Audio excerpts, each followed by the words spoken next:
วัสดีครับสวัสดีค่ะต้อนรับทุกท่านเข้าสู่รายการพิเศษนะคะเกาะติดสถานการณ์อุทกภัยน้ำท่วมภาคเหนือค่ะโดยเฉพาะพื้นที่จังหวัดเชียงใหม่เชียงรายลำพูนนะคะซึ่งในช่วงนี้อยู่กับเรา2คนคุณถาปกรณ์แก้วบ้านฝายและแจงอลิสาเปียงตั้งค่ะครับผมมาติดตามสถานการณ์น้ำเช่นเคยนะครับหลังจากที่ทั้งวันเนี่ยเราได้มีการติดตามเรื่องเกี่ยวกับระดับน้ำในแม่น้ำปิงซึ่งค่ะขณะนี้เองก็เพิ่มระดับขึ้นอย่างต่อเนื่องใช่แต่ว่าแล้วค่ะก็มีแนวโน้มนะครับต้องมาดูแล้วก็ติดตามกันโดยเฉพาะค่ำคืนนี้ที่บอกว่าจะขึ้นไปพีคสุดที่4เมตร95เซนติเมตรตอนนี้ระดับน้ำในแม่น้ำปิงเองอยู่ค่ะที่4เมตร55เซนติเมตรค่ะซึ่งซึ่งเป็นถือว่าเมื่อปี65เนี่ยก็ค่ะ เกินระดับของปี65ไปแล้วใช่แล้วนะคะ อ่าซึ่งตอนนี้นะคะเรามาติดตามสถานการณ์กันอย่างครับใกล้ชิดค่ะ สามารถที่จะติดตามรับฟังทางสวทเชียงใหม่นะคะ FM 93.25 เมกะเฮิรตซ์ AM 639 กิโลเฮิรตซ์ค่ะ และเพจของสำนักประชาสัมพันธ์เขต 3 กรมประชาสัมพันธ์ครับนะคะเพจของ PR Thailand นะคะเพจของสวทเชียงใหม่ AM 1476 ค่ะ พี่น้องชาติพันธุ์พี่น้องชนเผ่าก็จะเข้าถึงในเรื่องของข้อมูลข่าวสารนี้ไปพร้อมๆกันนะคะใช่คและรับผมแน่นอนว่าใครที่ติดตามรับชมรับฟังอืม ทางเพจของสำนักประชาสัมพันธ์เขต 3 กรมประชาสัมพันธ์ค่ะและเพจอื่นๆภายในกรมของเราแล้วก็เครือข่ายเนาะพี่ๆสื่อมวลชนเพจสื่อมวลชนต่างๆตอนนี้นะคะท่านใดที่อยู่ในพื้นที่ไหนสามารถที่จะโทรเข้ามาร่วมกับเราจัดรายการได้ที่หมายเลข053 284 178ค่ะ053 ใช่ครับ284 178นะคะตอนนี้เรามีทีมข่าวใช่วันนี้เรามีทีมข่าวนะครับลงพื้นที่ไปยังจุดต่างๆรอบเมืองเชียงใหม่เลยแล้วก็ช่วงค่ำนี้ก็ต้องมีการติดตามอย่างต่อเนื่องด้วยเดี๋ยวเราจะไปติดตามที่แรกกันก่อนนะครับที่บริเวณชุมชนป่าพร้าวนอกในตำบลป่าแดดซึ่งทีมของเราวันนี้คุณคมสันอยู่ที่นั่นแล้วนะครับตอนนี้มีระดับน้ำขึ้นมาแล้วนะครับสวัสดีครับคุณคมสันครับสวัสดีค่ะคุณคมสันค่ะตอนนี้สถานการณ์เป็นยังไงบ้างคะสวัสดีครับตอนนี้ผมอยู่ที่ป่าพร้าวนอกซอย3นะครับถ้าจากมหิดลครับมาเส้นทางลอดเส้นทางนี้ ตอนนี้น้ำทะลักเข้ามานะครับ จากอืมน่าจะเป็นจุดฟันหลอครับผมจุดที่ไม่มีกำแพงเสริม น้ำค่ะเข้ามาค่อนข้างเยอะครับ แล้วก็เชี่ยวด้วยนะครับ เดี๋ยวผมจริงๆอยากประมาณเท่าไหร่ออกไปครับตอนนี้ไปยืนดูบรรยากาศข้างกับระดับน้ำประมาณเท่าไหร่ครับตอนนี้จากระดับที่น้ำตรงครับจากทางลอดเข้ามาถึงถนนด้านหน้านะครับ ประมาณจะบอกว่าเท่าไหร่ดีบนหัวเข่าค่อนข้างสูงครับผม แต่อันนี้คือในซอยนะฮะค่ะอันนี้คือในซอยป่าพร้าวนอกซอย3ครับผมป่าพร้าวนอกซอย3ครับค่ะระดับน้ำสูงขึ้นเรื่อยๆไหมคะคุณคมสันข้างหน้านู้นครับ ได้ยินไหมฮะได้ยินครัค่ะบผมระดับน้ำตอนนี้ครับผม มีแนวโน้มสูงขึ้นเรื่อยๆไหมครับแนวโน้มสูงขึ้นเรื่อยๆครับเมื่อกี้ได้คุยกับที่ท่านที่อาศัยอยู่โซนนี้บอกว่ารอบเนี้ยขึ้นมาเร็วกว่ารอบที่แล้วนะครับ เพราะว่าในช่วงตั้งแต่ประมาณ6 โมงกว่าๆเมื่อสักตอนเย็นนะครับเขาบอกว่าน้ำมันยังไม่เร็วขนาดนี้นะครับ อืมแล้วก็ตอนนี้ฝั่งนี้นะครับ มีการเอาแบรีเออร์มาปิดเอาแบรีเออร์มาสปิดกั้นถานการณ์นะครับชาวบ้านเป็นยังไงบ้างคะในพื้นที่ มีการเตรียมตัวรับมือกันอย่างไรบ้างคะ คือเมื่อสักครู่นะครับ ก่อนที่จะเข้ารายการ ผมอยู่ถนนช้างคานแถวโรงแรมรัตติรัตนาแต่ตลอดเส้นทางเนี่ยชาวบ้านเขาเอากระสอบทรายนะครับ เอากระสอบทรายมาปิดเขาเรียกว่าไม่ให้น้ำเข้าบ้านในบ้านนะครับ ทุกจุดเลยนะครับ ตอนนี้ผมอยู่ในซอยเนี่ย น้ำไหลค่อนข้างเชี่ยวนะครับน้ำไหลค่อนข้างเชี่ยวครับเดี๋ยวผมจะลองออกไปซอย ค่ะ ซึ่งตอนนี้นะคะในพื้นที่ของป่าพร้าวนอกเนี่ยในช่วงค่ะ ป่าพร้าวนอกผมอยู่ถ้าแบ่งตามเขตเทศบาลนะครับ ผมอยู่โซนที่1ก็โซนที่น้ำจะท่วมนะครับ เป็นโซนที่น้ำจะท่วมก่อนเพื่อนนะฮะเดี๋ยวนะฮะขออนุญาตไปตรงจุดที่รอยต่อ ที่หนึ่งนะครับ จุดที่รอยต่อ ซึ่งตรงนี้น้ำค่อนข้างที่จะสูงนะครับนะฮะคือได้ เป็นพื้นที่ที่ สัมภาษณ์นะครับ ที่ท่านที่อยู่บ้านอยู่ใกล้ๆโซนนี้นะครับบอกว่าตรงนี้นะครับฝั่งตรงข้ามผมเนี่ย ถ้าเห็นอยู่เนี่ยนะฮะก็จะเป็นน้ำปิงนะครับ ที่ไหลทะลักเข้ามานะครับ เนื่องจากโซนเนี้ยเป็นโซนที่เขาเรียกว่าแนวฟันหลอนะครับ เป็น ค่ะ บางจุด ซึ่งถ้าสังเกตนะครับ ผิวน้ำเนี่ยค่อนข้างที่จะเชี่ยวนะครับ เนี่ยฮะ ค่ะ ฝั่งขวามือคือทางลอดสะพานนะครับ ทางลอดสะพานเขาเรียกว่าสะพานป่าแดดไหมฮะสะพานที่จะไปภาค5อุดรภาค5 สะ นะ พา คน รับ ป่าแดด ตรงเนี้ยน้ำลึกนะครับ ประมาณ2 เมตร โอ้ น้ำลึกประมาณ2 เมตรนะครับ ตรงนี้ ค่ะ ค่ะ ตอนนี้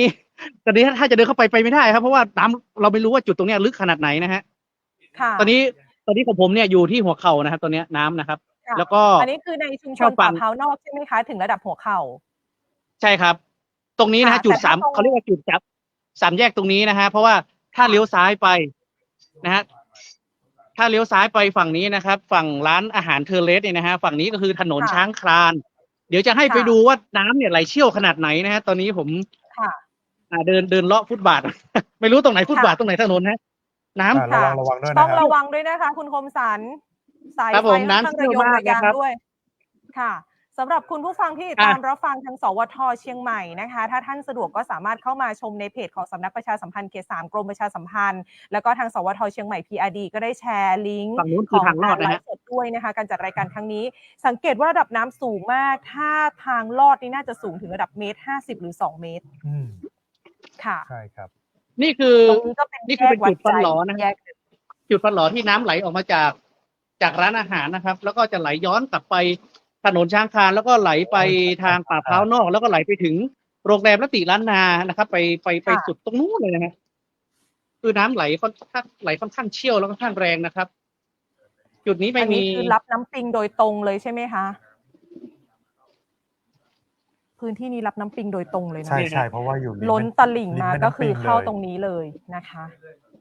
อืม ค่ะ ตอนนี้เราชมภาพบรรยากาศที่ทางทีมข่าวของเรานะคะ จากสวทเชียงใหม่ได้ลงพื้นที่ณจุดที่น้ำไหลทะลักล้นจากแม่น้ำปิงนะคะ ซึ่งตอนนี้ทะลุไปที่ 4 เมตร 55 เซนติเมตร ในโซนพื้นที่ 1 ค่ะ ก็คือป่าพร้าวนอก ป่าแดดนะคะ ตรงนี้น้ำทะลักเข้ามาระดับสูง1.50 ถึง 2 เมตรนะคะ บริเวณที่เป็นริมตลิ่งของแม่น้ำปิงเลยนะคะ ซึ่งจุดนี้เนี่ย ใช่ครับ ได้มีการปิดการจราจรไปเมื่อช่วงบ่ายแล้วนะคะ ใช่ครับผม พี่น้องประชาชนในเส้นนี้ก็เชื่อว่ามีประสบการณ์จากรอบที่ผ่านมาคือระดับน้ำสูงมาก ใช่ แล้วก็กว่าจะลดนี่เพิ่งลดได้ไม่ถึงวัน อืม น้ำก็มาอีกแล้วนะคะสำหรับท่านใดที่ติดตามรับชมรับฟังกันอยู่ค่ะกดไลค์กดแชร์เพจของเราเพื่อเป็นกำลังใจให้กับทีมงาน ที่ลงพื้นที่ไปลุยน้ำเก็บภาพบรรยากาศมารายงานสถานการณ์ให้กับพวกเราได้ติดตามรับชมกันที่บ้านนะคะ ตอนนี้ค่ะได้รับชมภาพบรรยากาศกันไปแล้วนะคะ คุณผู้ชมคุณผู้ฟังที่ติดตามรับชมรับฟังกันอยู่ฝากกดไลค์กดแชร์เพจด้วยนะคะ ของกรมประชาสัมพันธ์เรา เพราะว่าตอนนี้ทีมงานของเรากว่า10 กว่าชีวิตลงพื้นที่น้ำท่วม แล้วก็จะ ตอนนี้ นำรายงานสดมาให้กับทุกท่านได้รับชมกันโดยที่ทุกท่านอยู่ที่บ้านอย่างปลอดภัย ติดตามทางเพจของเรา แล้วก็รับฟังทางสวทนะคะ กดไลค์กดแชร์กันนิดนึงค่ะ ครับ ระหว่างนี้เราจะให้ชม คุณ ภาพ ค บ ม รร สั ยาน กา ครับ ศ ตรงนี้ ค่ะ ตรงนี้ใช่ไหมที่บริเวณที่น้ำออกมาตรงนี้เลย ครับผมก็ฝากประชาสัมพันธ์นะครับสำหรับท่านใดที่ใช้เส้นทางนี้นะครับ มีหลายท่านที่ขับรถมาจากถนนมหิดลนะครับ แล้วก็จะเลี้ยวซ้ายเพื่อจะลอดสะพานหรือว่าจะใช้เส้นทางถนนช้างคลานตอนนี้นะครับผ่านไม่ได้นะครับ เพราะว่ามีหลายคันที่มาแล้วเราต้องเขาเรียกกลับรถนะครับ ไม่สามารถใช้เส้นทางได้นะครับ น้ำลึกแล้วก็เชี่ยวนะครับ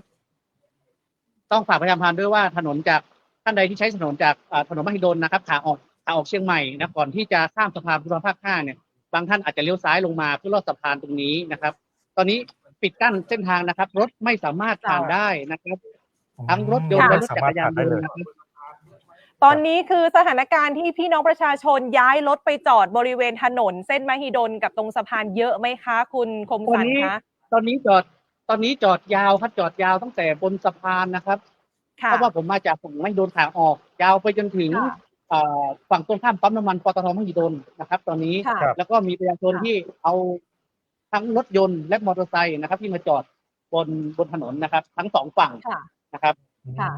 ซึ่งตอนนี้ก็ต้องบอกว่าพี่น้องประชาชนก็ได้ขนย้ายกันตั้งแต่ช่วงเช้าเลยนะคะ ที่มีการประกาศแจ้งเตือนตอนนี้ระดับน้ำสูงมาก และยังไม่มีทีท่าว่าจะลดลงใช่ไหมคะกระแสน้ำตรงนั้นค่ะคุณคมสัน ครับ คือ ตอนนี้ คืออย่างนี้ฮะจุดนี้นะครับ จุดนี้น้ำทะลักเข้าจุดนี้นะถือว่าเป็นจุดที่ต่ำที่สุดก็คืออยู่โซนที่ 1ของ ค่ะ การแบ่งเขตของเทศบาลนครเชียงใหม่คือจุดที่จะท่วมจุดแรกนะครับ แล้วน้ำเนี่ย ตอนนี้สังเกตว่าน้ำนะครับมันจะไหลย้อนนะฮะไหลย้อนกลับเข้าไปที่ถนนช้าง เข้า คา ตั น ว ถ เมื น อง นเส้นนี้นะครับ อ่า เป็นไหลย้อนไปจนถึง จะไหลย้อนไปจนถึงโรงแรมรติล้านนาที่เมื่อสักครู่ที่ผมอยู่จุดนั้นนะครับ ค่ะ ตอนนี้น้ำนะฮะถ้าสังเกตว่าบ้านที่เป็นกำแพงสีเขียวนะฮะตอนนี้น้ำเนี่ยครึ่งกำแพงแล้วนะฮะ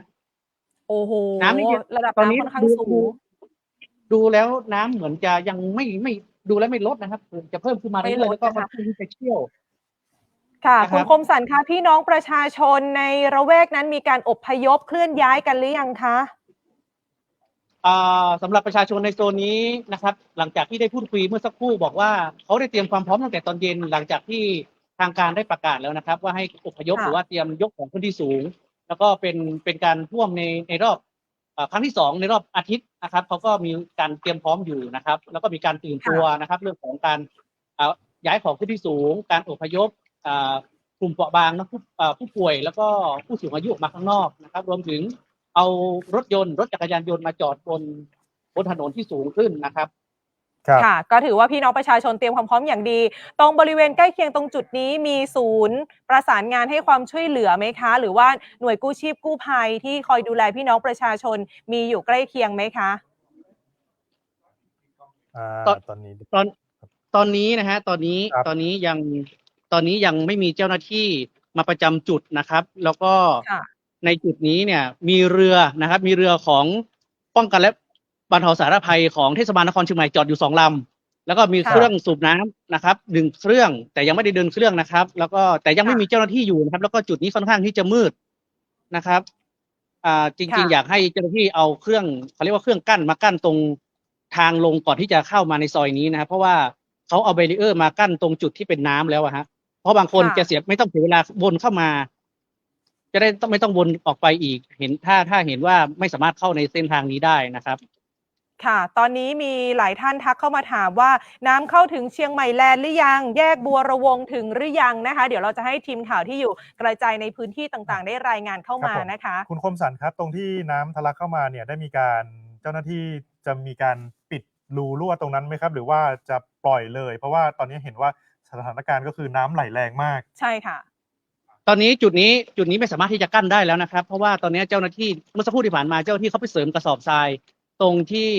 ข้างๆโรงแรมรติล้านนานะครับ เสริมกระสอบทรายตรงนั้น ครับ แต่ตรงเนี้ยน่าจะเสริมไม่ทันแล้วทะลักเข้ามาเรื่อยๆ เมื่อสักครู่ผมผ่านเส้นเชียงใหม่แลนด์นะครับ ยังไม่มีน้ำท่วมขังนะครับ แต่ว่าถ้าน้ำขึ้นเหมือนแบบนี้นะครับ ในขณะนี้ก็จะอาจจะท่วมขังเหมือนรอบที่ผ่านมานะครับ เหมือนอาทิตย์ที่ผ่านมานะครับ ค่ะ ตอนนี้น้ำไหลไปทางเส้นของช้างคลานใช่ไหมคะ? ใช่ครับ ตอนนี้ไหลไปช้างคลาน ตลอดเส้นแนวช้างคลาน อีกสักพักน่าจะถึงแยกบัวระวง โรงแร ครับ ม ผ บั ม วระวง ค่ะ ครับ ตอนนี้พี่ ครับ น้องโซน 2 ตรงนั้นจะเป็นพื้นที่โซน โซน 2 ใช่ครับ 2 ค่ะ โซน 2 ตอนนี้เตรียมรับน้ำต่อเลยนะคะ เพราะพื้นที่โซน 1 น่าจะเป็นพื้นที่ที่รับน้ำเต็มพิกัดแล้ว ด้วยระดับน้ำความสูงริมตลิ่งอยู่ที่ 1.5 เมตรถึง 2 เมตร ถือว่าเป็นระดับที่ลึกมาก ใช้เดินทางสัญจรได้เฉพาะเรือใช่ไหมคะ? คุณที่คุณคมสันต์อยู่ ค่ะ คือในซอยนะ ครับ เมื่อสักครู่ที่ผ่านมาในซอยป่าพร้าวนอกซอย 3 เนี่ย ในซอยลึกๆจริง ๆ เนี่ย ชาวบ้านบอกว่าลึกถึงขาแล้วนะครับ เลยเข่าขึ้นมาแล้วนะครับ ลึกมาก ค่ะ แล้วก็บางคนเนี่ยที่ออกไปข้างนอกเนี่ยเขาไม่รู้ว่าตอนเนี้ยที่เนี่ยน้ำท่วมบางมีหัวอยู่นี้ ก็ต้องจอดรถมอเตอร์ไซค์ไว้ แล้วก็เดินเข้าไปเพื่อจะไปเก็บของมีค่า หรือว่าของขึ้นที่สูงแล้วออกมาข้างนอกอะครับ ค่ะ มีหลายคนทักมาถามว่าต้นน้ำมาจากทางไหน? ก็ต้องบอกว่าต้นน้ำเนี่ยมาจาก 4 ทางด้วยกันนะคะ ก็มาจากทางแม่ริม เชียงดาว แม่แตงค่ะ แล้วก็เส้นของเขื่อนแม่งัดนะคะ ซึ่งตรงนี้ทั้ง 4 ทางจะไหลมารวมกันที่แม่น้ำปิง และสมทบกับปริมาณน้ำที่มีฝนตกลงมา ครับ อย่างต่อเนื่องตั้งแต่เมื่อคืนแล้ว ทำให้ปริมาณน้ำในระดับน้ำปิงเนี่ยสูงขึ้น ค่ะ ครับผม เดี๋ยวอีกสักครู่หนึ่งนะครับ ค่ะ เดี๋ยวคุณคมสันต์อยู่บริเวณนั้นก่อน เพราะว่าเรายังเกาะติดสถานการณ์ในบริเวณชุมชนป่าพร้าวนอกอยู่ เพราะว่า ค่ะ ตอนเนี้ยต้องบอกว่าระดับน้ำในแม่น้ำปิงเนี่ยเพิ่มสูงขึ้นอย่างต่อ โอ เนื่ เค อง ใช่ นะ แล้ คว รับ ค่ะ เพราะว่าในจุด P67 โอ เนี่ย เค ก็ยัง ครับ ระดับคงที่ ครับ มี ค่ะ แนวโน้มเพิ่มขึ้นเล็ก ๆ น้อย ๆ แต่ว่าตอนเนี้ยบริเวณจุด P1 ค่ะ ที่สะพานนวรัตน์เนี่ยซึ่งถือว่าก้าวกระโดดชั่วโมงละ10 เซนใช่ค่ะก็เป็นมวลน้ำที่มาจากจุด P67 ซึ่งตรงนั้นอยู่ที่แม่แต่สันทรายแต่ถ้าระดับน้ำที่จุด P67 คงที่สักพักหนึ่งนะคะประมาณ 5-6 ชั่วโมงระดับน้ำของจุด P1 ที่สะพานนวรัตน์ก็จะเริ่มคงที่แต่ทีนี้เนี่ยค่ะแนวโน้มและสถานการณ์นะคะซึ่งทางจังหวัดเชียงใหม่เองโดยทีมเชียงใหม่แล้วก็ทางสำนักงานชลประทานที่1เชียงใหม่ก็มีการคาดการณ์ว่าจะทะลุไปถึงจุดสูงสุดของรอบที่ผ่านมาที่มีน้ำท่วมที่จังหวัดเชียงใหม่ก็คือ4 เมตร 95 เซนติเมตรในช่วงเวลาตี 1 ถึงตี 2แต่ตอนนี้ระดับน้ำที่จุด2 ทุ่มครึ่งแล้วที่จุด P65 คงที่แล้วนะคะคงที่แล้ว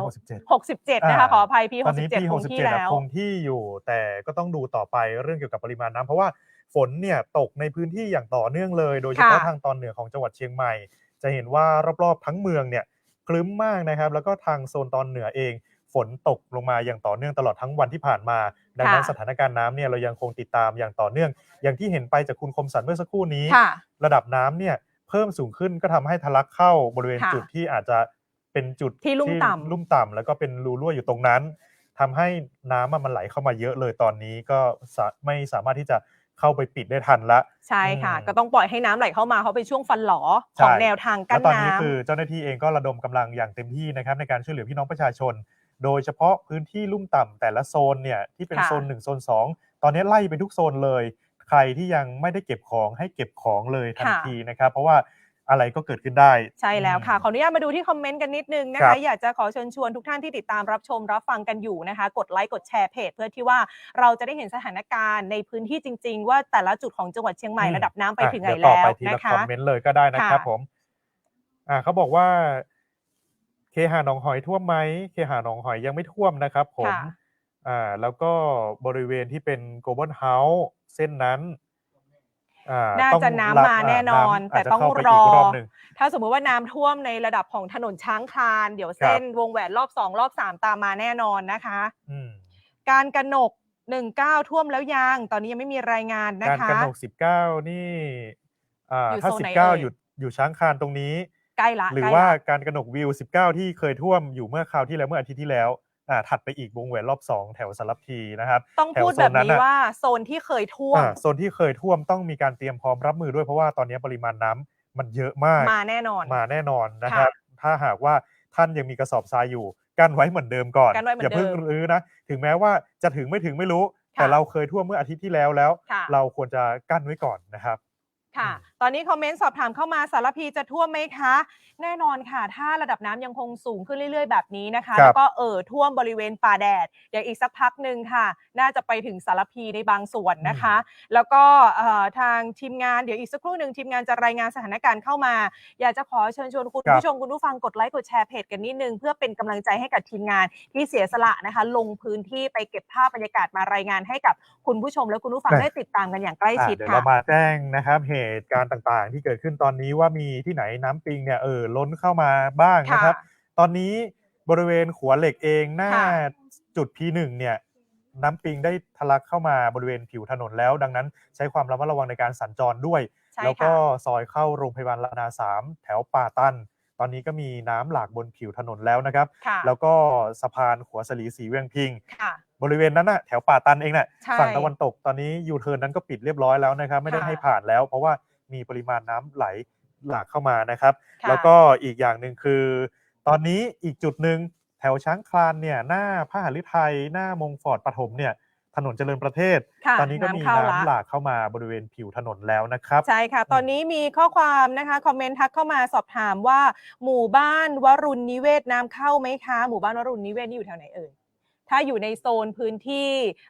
โซน1โซน2เข้าแล้วแน่นอนนะคะ YMCA ตรงเสาหินท่วมไหมคะถ้าเคยท่วมเดี๋ยวน้ำมาค่ะเดี๋ยวน้ำมาค่ายกาวิระบริเวณโดยรอบๆท่วมหรือยังคะค่ายกาวิระยังค่ะค่ายกาวิระยังแล้วก็ไฟฟ้าบ้านเด่นก็ยังครับตอนนี้แต่ว่าน้ำปิ่มๆแล้วเพราะว่าเขาไปเสริมกระสอบทรายไว้บริเวณจุดเดิมที่เคยทะลักเข้ามาเมื่ออาทิตย์ที่แล้วนะครับเส้นทางที่ไปเซ็นทรัลแอร์พอร์ตจะท่วมไหมถ้าเส้นมหิดลยังไม่ท่วมค่ะไม่ท่วมแน่นอนนะคะตอนนี้ยังสัญจรไปมาได้ค่ะต้องขอบพระคุณท่านอธิบดีกรมประชาสัมพันธ์นะคะที่เข้ามารับชมแล้วก็ติดตามให้กำลังใจทีมงานเดี๋ยวตอนนี้เราไปติดตามสถานการณ์ในพื้นที่กับคุณสุรชัยค่ะสวัสดีครับคุณสุรชัยครับ ค่ะซึ่งตอนนี้นะคะทีมงานของเราก็เรียกได้ว่าลงพื้นที่กันแทบทุกจุดเพื่อกระจายนะคะไปเก็บภาพบรรยากาศแล้วก็ติดตามสถานการณ์มาฝากคุณผู้ชมคุณผู้ฟังทุกท่านค่ะฝากกดไลค์กดแชร์เพจของเรานะคะเพื่อไปถึงยังพี่น้องประชาชนที่ต้องการติดตามข้อมูลข่าวสารความจริงเกี่ยวกับสถานการณ์น้ำท่วมของจังหวัดเชียงใหม่และพื้นที่ภาคเหนือค่ะใช่ครับผมเส้นหนองหอยต่างๆเนี่ยก็ยังไม่ท่วมนะครับตอนนี้คุณสุรชัยอยู่ที่แถวป่าแดดนะครับซึ่งป่าแดดเองก็เป็นอีกจุดหนึ่งที่ต้องมีการเฝ้าระวังด้วยนะครับตอนนี้มาแล้วนะครับสวัสดีครับคุณสุรชัยครับคุณสุรชัยสวัสดีค่ะครับได้ยินไหมครับค่ะโอ้โหเห็นภาพมาแล้วนี่ค่อนข้างที่จะมีน้ำท่วมเข้ามาสะพานป่าแดดเมื่อสักครู่นี้คุณคมสันอยู่ข้างล่างตรงนั้นนะครับค่ะใกล้ๆกันเลยใกล้ๆกันค่ะตอนนี้เป็นสุรชัยอยู่บนสะพานป่าแดดนะครับสังเกตเห็นน้ำล้นคันกั้นน้ำหรือเปล่าคะไม่แน่ใจเพราะค่อนข้างมืดตรงนี้เป็นสะพานป่าแดดที่หลายๆท่านเนี่ยมาจอดดูระดับน้ำซึ่งตอนนี้จะเห็นว่าระดับน้ำได้ล้นเข้าท่วมบริเวณที่เป็นทางลอดสะพานภาค 5หรือว่าสะพานป่าแดดแล้วนะครับอันนี้น้ำเริ่มขึ้นแล้วคุณสุรชัยอยู่ในสายกับเราไหมครับตอนนี้ทั้งสองท่านได้ยินคุณสุรชัยสามารถรายงานได้เลยนะครับตอนนี้เพราะว่าจะเห็นว่าช่วงกลางคืนเนี่ยยิ่งช่วงกลางคืนยิ่งต้องระมัดระวังเป็นอย่างมากค่ะเพราะว่าค่อนข้างมืดไม่สามารถที่จะเดาได้เลยว่าน้ำเนี่ยจะเข้ามาทางไหนนะครับแล้วก็บางทีเผลอๆเนี่ยเราเห็นมืดๆอยู่เราไม่รู้ว่าเป็นน้ำขับรถไปลึกเลยทีนี้นึกว่าเป็นถนนปกตินะคะแล้วก็มองแล้วเวลาน้ำมาจะสังเกตว่าเราจะมองไม่เห็นผิวถนนดังนั้นเรื่องของความชำนาญถ้าไม่ชำนาญอย่าไปในเส้นทางน้ำท่วมแล้วก็ในเรื่องของการระมัดระวังค่ะลดสวนกันคลื่นน้ำจะไปกระทบกับประตูบ้านประตูรั้วของผู้ที่อาศัยอยู่บริเวณที่น้ำท่วมนี่ก็ต้องระวังเป็นอย่างยิ่งเลยนะคะใช่ครับอันนี้เรามีการย้ำเตือนอย่างต่อเนื่องด้วยนะครับสำหรับพี่น้องประชาชนที่สัญจรผ่านนะครับบริเวณต่างๆนะครับเดี๋ยวเรามาติดตามสถานการณ์กันเรื่อยๆเพราะว่าตอนนี้เรามีการส่งทีมข่าวออกไปอยู่ด้านนอกแล้วเดี๋ยวรอเสียงจากคุณในแต่ละจุดนะครับสุรชัยนะคะถ้ามีเสียงก็ส่งเข้ามาได้เลยอันนี้เป็นการจราจรบริเวณถนนมหิดลนะครับบริเวณสะพานป่าแดดเองตอนนี้การจราจรก็ยังคล่องตัวอยู่สำหรับท่านใดที่กังวลว่ารถจะติดหรือเปล่านะครับผมอยู่ที่สะพานป่าแดดนะครับว่าสะพานภาค 5นะครับสถานการณ์ที่นี่ดูเหมือนว่าจะมีปริมาณน้ำเพิ่มขึ้นนะครับตั้งแต่มาได้ประมาณสักครึ่งชั่วโมงที่ผ่านมาเนี่ยนะครับแล้วก็บนสะพานภาค 5เนี่ยก็จะมีพี่น้องประชาชนมาดูสถานการณ์ค่อนข้างเยอะเลยทีเดียวครับจะสังเกตเห็นแม่น้ำปิงเนี่ยนะครับมีเศษกิ่งไม้ใบไม้นะครับเศษหญ้าต่างๆไหลมาบริเวณที่ตอหม้อนะครับแล้วก็มาติดอยู่ในบริเวณนี้ค่อนข้างเยอะเลยทีเดียวนะครับจุดที่ผมอยู่นั้นมองด้านไกลนี่จะเป็นป่าพร้าวนอกนะครับตอนนี้บริเวณอุโมงค์ทางลอดสะพานภาค 5เนี่ยน้ำท่วมเต็มหมดแล้วนะครับและเท่าที่สังเกตดูเหมือนว่าปริมาณน้ำจะเพิ่มขึ้นเนื่องจากว่าหญ้าบางจุดนะครับตอนแรกที่อยู่เห็นเนี่ยนะฮะหญ้าบางจุดเนี่ยมันจะอยู่ข้างล่างมันโผล่เยอะกว่านี้แต่ตอนนี้เนี่ยนะครับดูเหมือนว่าน้ำเนี่ยนะครับจะมาพัดเอาหญ้าจมลงไปบางส่วนแล้วเหมือนกันนะครับตอนนี้ด้านนอกยังไม่มีฝนตกนะครับแต่ว่าจะมีรถผ่านไปผ่านมาบนเส้นทางถนนมหิดลนี่ค่อนข้างมากเลยครับส่วนหนึ่งก็จะเป็นรถที่เข้ามาจอดหลบน้ำบริเวณพื้นที่ใกล้เคียงไม่ว่าจะเป็นทางป่าพร้าวนอกแล้วก็ป่าแดดนะครับและอีกส่วนหนึ่งที่เป็นมอเตอร์ไซค์เนี้ยก็จะมาดูน้ำท่วมว่าตอนนี้ระดับน้ำอยู่จุดไหนแล้วนะครับเพื่อที่จะไปเตรียมความพร้อมที่บ้านของตนเองเพราะว่าเขาอยู่ที่บ้านเนี่ยนะครับก็บอกว่ามันเหมือนฟังข้างเดียวไม่ได้เห็นกับตาไม่สามารถที่จะวิเคราะห์สถานการณ์ขอมาดูด้วยตาตนเองเพื่อที่จะไปวิเคราะห์สถานการณ์หรือว่าไปเตรียมที่บ้านของตนเองนะครับอันนี้ก็ฟังอีกด้านหนึ่งก็น่าเห็นใจนะครับท่านผู้ชมครับตอนนี้เท่าที่ผมใช้สายตามองไปด้านหน้าเนี่ยนะครับจะเห็นว่า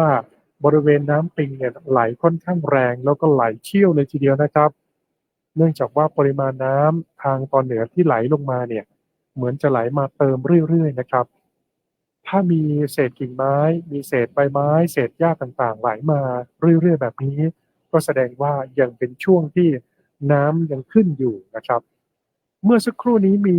เศษกิ่งไม้ใบไม้ก้อนใหญ่เลยนะครับ ไหลลงมาแล้วก็มาติดต่อหม้อกลางสะพานภาค5ที่นี่นะครับส่วนที่มันไหลมาแล้วไม่ติดต่อหม้อก็จะไหลลงไปสู่ทางตอนใต้ของน้ำนะครับ ผม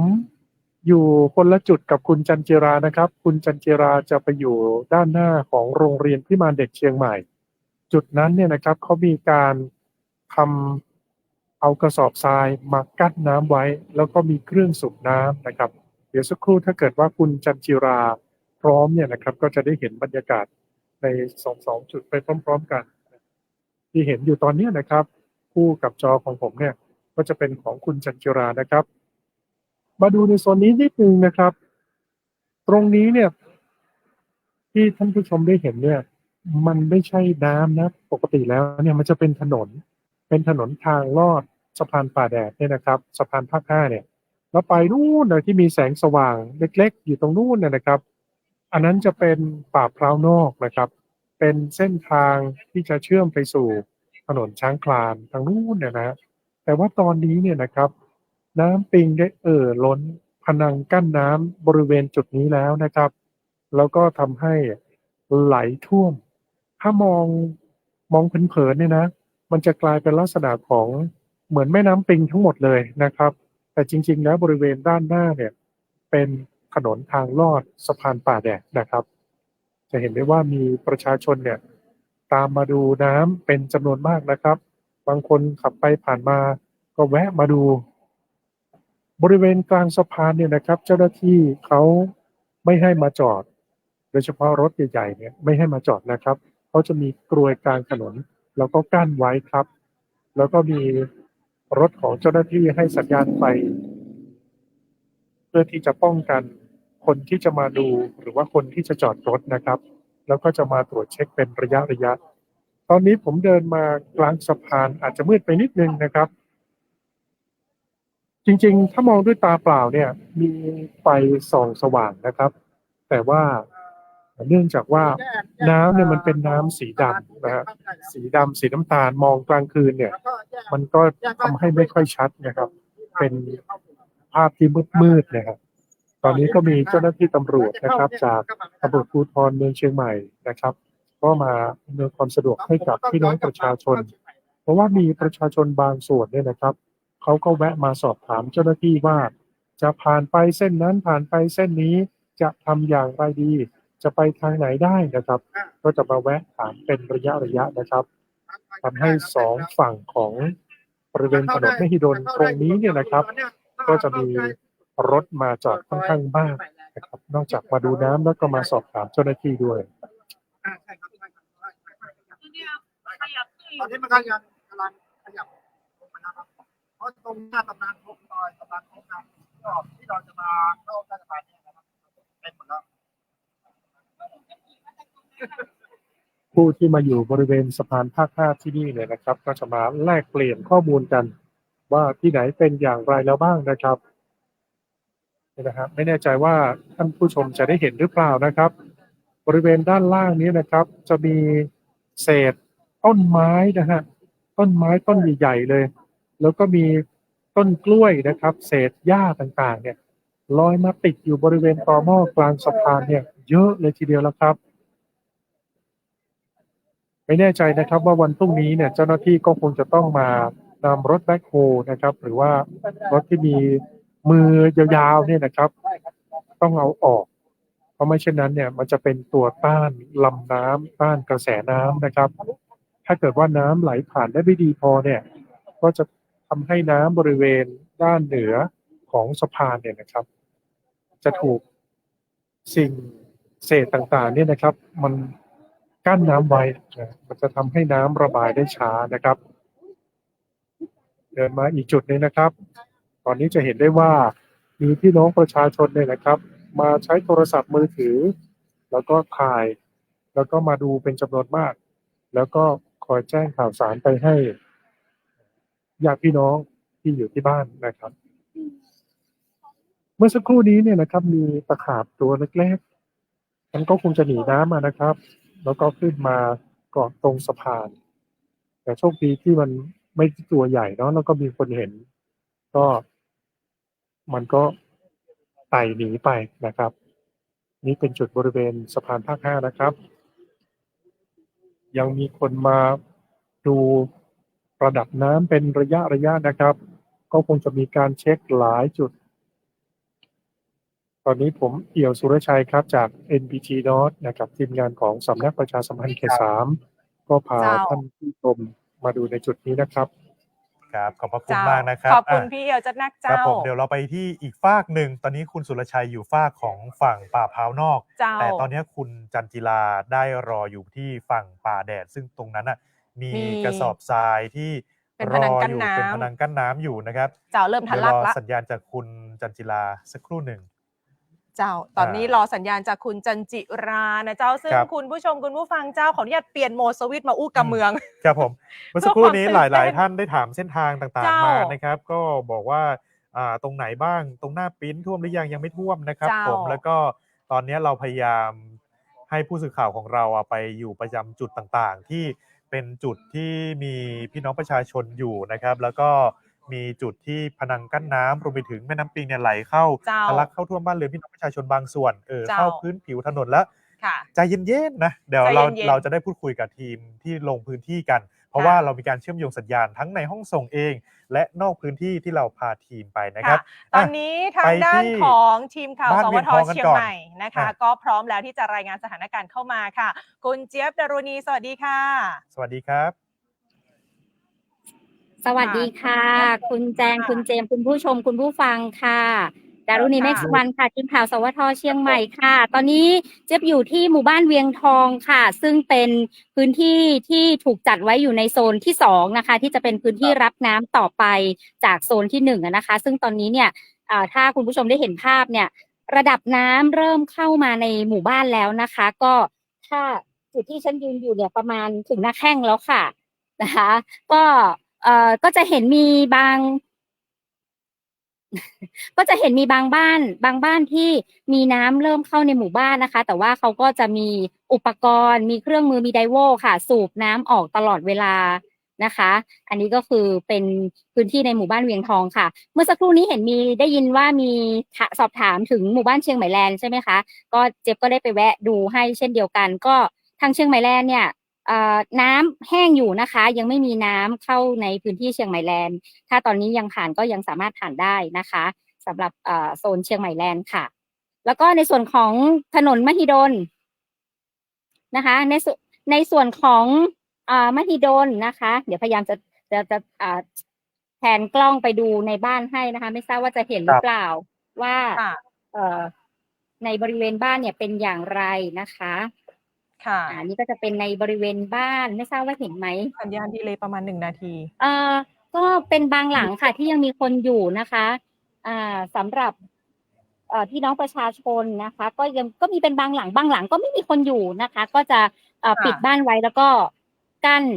เอากระสอบทรายกั้นนะคะ กั้นแนวน้ำไม่ให้เข้าไปในบ้านค่ะ แต่ก็ ค่ะ มีหลายหลังอยู่เหมือนกันที่ปิดไฟมืดสนิทเลยนะคะ ก็แสดงว่า ค่ะ ไม่น่าจะมีคนอยู่บ้านแต่ว่าเขาก็มีระบบป้องกันนะคะ เห็นมีแบบกล้องวงจรปิดด้วยอะไรด้วยนะคะอันนี้ก็คือ คุณเจี๊ยบคะตรงบริเวณนั้น เห็นน้ำไหมคะ มีค่ะ เห็นน้ำค่ะ ตรงบริเวณนั้นน้ำท่วมสูงประมาณเท่าไหร่คะประมาณกี่เซนคะ ประมาณเท่าไหร่ ตรงนี้เนี่ยตอนนี้เท่าที่ดิฉันยืนอยู่ตรงนี้เนี่ยก็ประมาณหน้าแข้ง เกือบถึงเข่าเหมือนกันค่ะ ประมาณ เกือบถึงเข่าเหมือนกัน ค่ะ นะคะ ได้อยู่นะครับ ค่ะ ครั้งก่อนเนี่ย ซึ่งตรงนั้นเนี่ย หมู่บ้านเวียงทองคือก็มีน้ำท่วมหนักมากเหมือนกันเกือบ2 เมตรค่ะ ระดับน้ำสูงมากสำหรับน้ำท่วมครั้งก่อนเมื่อสัปดาห์ก่อนนะคะ ซึ่งครั้งนี้เนี่ยเท่าที่ได้พูดคุยสอบถามชาวบ้านเนี่ยเขาก็มีการเตรียมพร้อมรับมืออย่างดีเลยค่ะรู้แล้วว่าจะต้องเตรียมพร้อมอย่างไรรับมืออย่างไรหลาย ๆ คนก็เตรียมยกของขึ้นที่สูงนะคะเท่าที่ได้บางบ้านก็ไม่ทันไม่ได้ก็เอาเท่าที่ได้แต่ว่าก็เยอะกว่าคราวที่แล้วค่ะ อันนี้ก็คือการเตรียมความพร้อมของคนในพื้นที่ ค่ะ นะคะ บริเวณ ในส่วนของระบบ ครับ ไฟฟ้าภายในหมู่บ้านตอนนี้เนี่ยไฟกิ่งภายในหมู่บ้านก็ยังใช้ได้ปกติ ไฟตามบ้านเรือนก็ยังมีปกตินะคะยังใช้ได้ปกติระบบไฟฟ้ายังไม่ตัด ค่ะ นะคะเนี่ย ระบบ ไฟฟ้ายังไม่ ไฟ ตัด ฟ้า นะคะ ยังไม่ตัดแต่ว่าถ้าระดับน้ำสูงกว่านี้ก็คาดว่าระบบไฟฟ้าอาจจะต้องถูกตัดชั่วคราวนะคะเพื่อความปลอดภัยค่ะ อันนี้ก็เป็น ค่ะคุณ บรรยากาศ เจี๊ยบคะ รอบๆในหมู่บ้านเวียงทองค่ะ ครับ ค่ะ บริเวณนั้นมีการตั้งจุดให้บริการประสานงานของทางเจ้าหน้าที่ไหมคะ ก็มีเจ้าหน้าที่ตระเวนมาคอยดูพื้นที่อยู่ค่ะ ดูสถานการณ์อยู่ค่ะ ค่ะ นะคะ แล้วสำหรับระดับน้ำตอนนี้ที่คุณเจี๊ยบรายงานสถานการณ์อยู่มีแนวโน้มเพิ่มขึ้นไหมคะ เดี๋ยวเห็นมีจุดวัดระดับน้ำเดี๋ยวขอเดินไปดูให้นะคะ จุดวัด ค่ะ ระดับน้ำที่มีการติดตั้งตรงนี้เนี่ยนะคะมืดมากเลยเดี๋ยวนะ โอ้โห เห็นไหมคะ ตอน ดูแลตัวเอง นี้ ด้วย ค่ะ ระวังด้วยนะคะ คุณเจี๊ยบระวังอันตรายด้วยนะคะ นี่คือจุดวัดระดับน้ำ ใช่จุดวัดระดับน้ำ เม ครับ ตร เราจะเห็นรอยน้ำเก่า 4 เมตรค่ะ ประมาณเกือบ4 เมตร ตรงนี้ โอ้ บริเวณตรงนี้ถ้าเกิดว่าน้ำที่จุด P1 ขึ้นถึง4 เมตร ก็จะน้ำทะลักขึ้นมาถึง ค่ะ หมู่บ้านเวียงทอง ใช่ ใช่ซึ่งตอนนี้คุณเจี๊ยบคะดูแลสุขภาพกันด้วยนะคะ ดูแลความปลอดภัยทีมงานด้วยนะคะ ห่วงใยค่ะ ค่ะ ก็นี่คือภา ก็ พบรรยากาศ เดี๋ยวอาจจะไปดู ค่ะ ทางแถวป่าแดดนะคะ ก็เป็นอีกพื้นที่ ค่ะ เสี่ยงที่รับน้ำเหมือนกัน เดี๋ยว ครั จะ บ ลองไป ผม ดู เดี๋ยวเราได้ติดตามกันต่อเนื่องนะครับ ค่ะ เราก็ติดตามกันต่อเนื่อง เป็น นะ ห่วงเป็น คะ ใยด้วยนะ เป็นกำลังใจให้ทีมข่าวทุกท่านด้วยนะครับ ค่ะ ขอบคุณากนะ หามข้าว ครับ หาน้ำกินด้วยนะ อัน พี่ นี้ เจี๊ ก็ ยบ เป็น นะ สถานการณ์ล่าสุดที่หมู่บ้านเวียงทองค่ะ ค่ะขอบคุณมากค่ะ รับ โอ้โห ค่ะ นี่ก็คือทีมข่าวของเราก็ ครับ ลง อืม พื้นที่ทำงานตลอดทั้งวันค่ะคุณผู้ชม ใช่ครับ คุณผู้ฟังคะ ซึ่งหมู่บ้านเวียงทองเนี่ยอยู่โซนที่ ค่ะ 2นะครับ โซนที่สอง ก็จากจุดที่เป็นเสาวัดระดับน้ำเนี่ยหลายคนจะเห็นว่าในตัวเมืองเชียงใหม่หลายจุด ค่ะ มีเสาเนี่ยอยู่ ค่ะ แล้วเขาก็จะบอกว่าจุด P1 ระดับเท่าไหร่น้ำจะ ค่ะ ขึ้นเท่าไหร่ ค่ะ ยังไงก็เฝ้าระวัง ถ้าหากว่าใกล้บ้านตัวเองอ่ะจุด P1 ตอนเนี้ยเกินไปละ ค่ะ ก็ให้ขนของแล้วก็ย้ายด้วยนะครับ เพราะว่าบางทีน้ำมันขึ้นเรื่อย ค่ะ ๆเราไม่รู้ว่าสถานการณ์จะกลับมาคลี่คลายในอีกกี่ชั่วโมงหรือกี่วันผ่า ค่ะ นไป ตอนนี้ นะครับ ทีมข่าวของเราอีกจุดหนึ่งพร้อมแล้วค่ะคุณผู้ชม คุ คุณ ณจั ผู้ น ฟัง จี ค่ะ ราครับผม ตอนนี้จันจีราอยู่ที่สะพานป่าแดดอยู่คุลฟ้ากับคุณสุรชัยนะครับ สวัสดีครับ คุณจันจีราครับ สวัสดีค่ะ สวัสดีค่ะ ผมจุดนี้อยู่ สวัสดี อยู่แถ ค่ะ วไหนครับผมสะพานป่าแดด หน้าโรงเรียนที่บ้านเด็กใช่ไหมครับ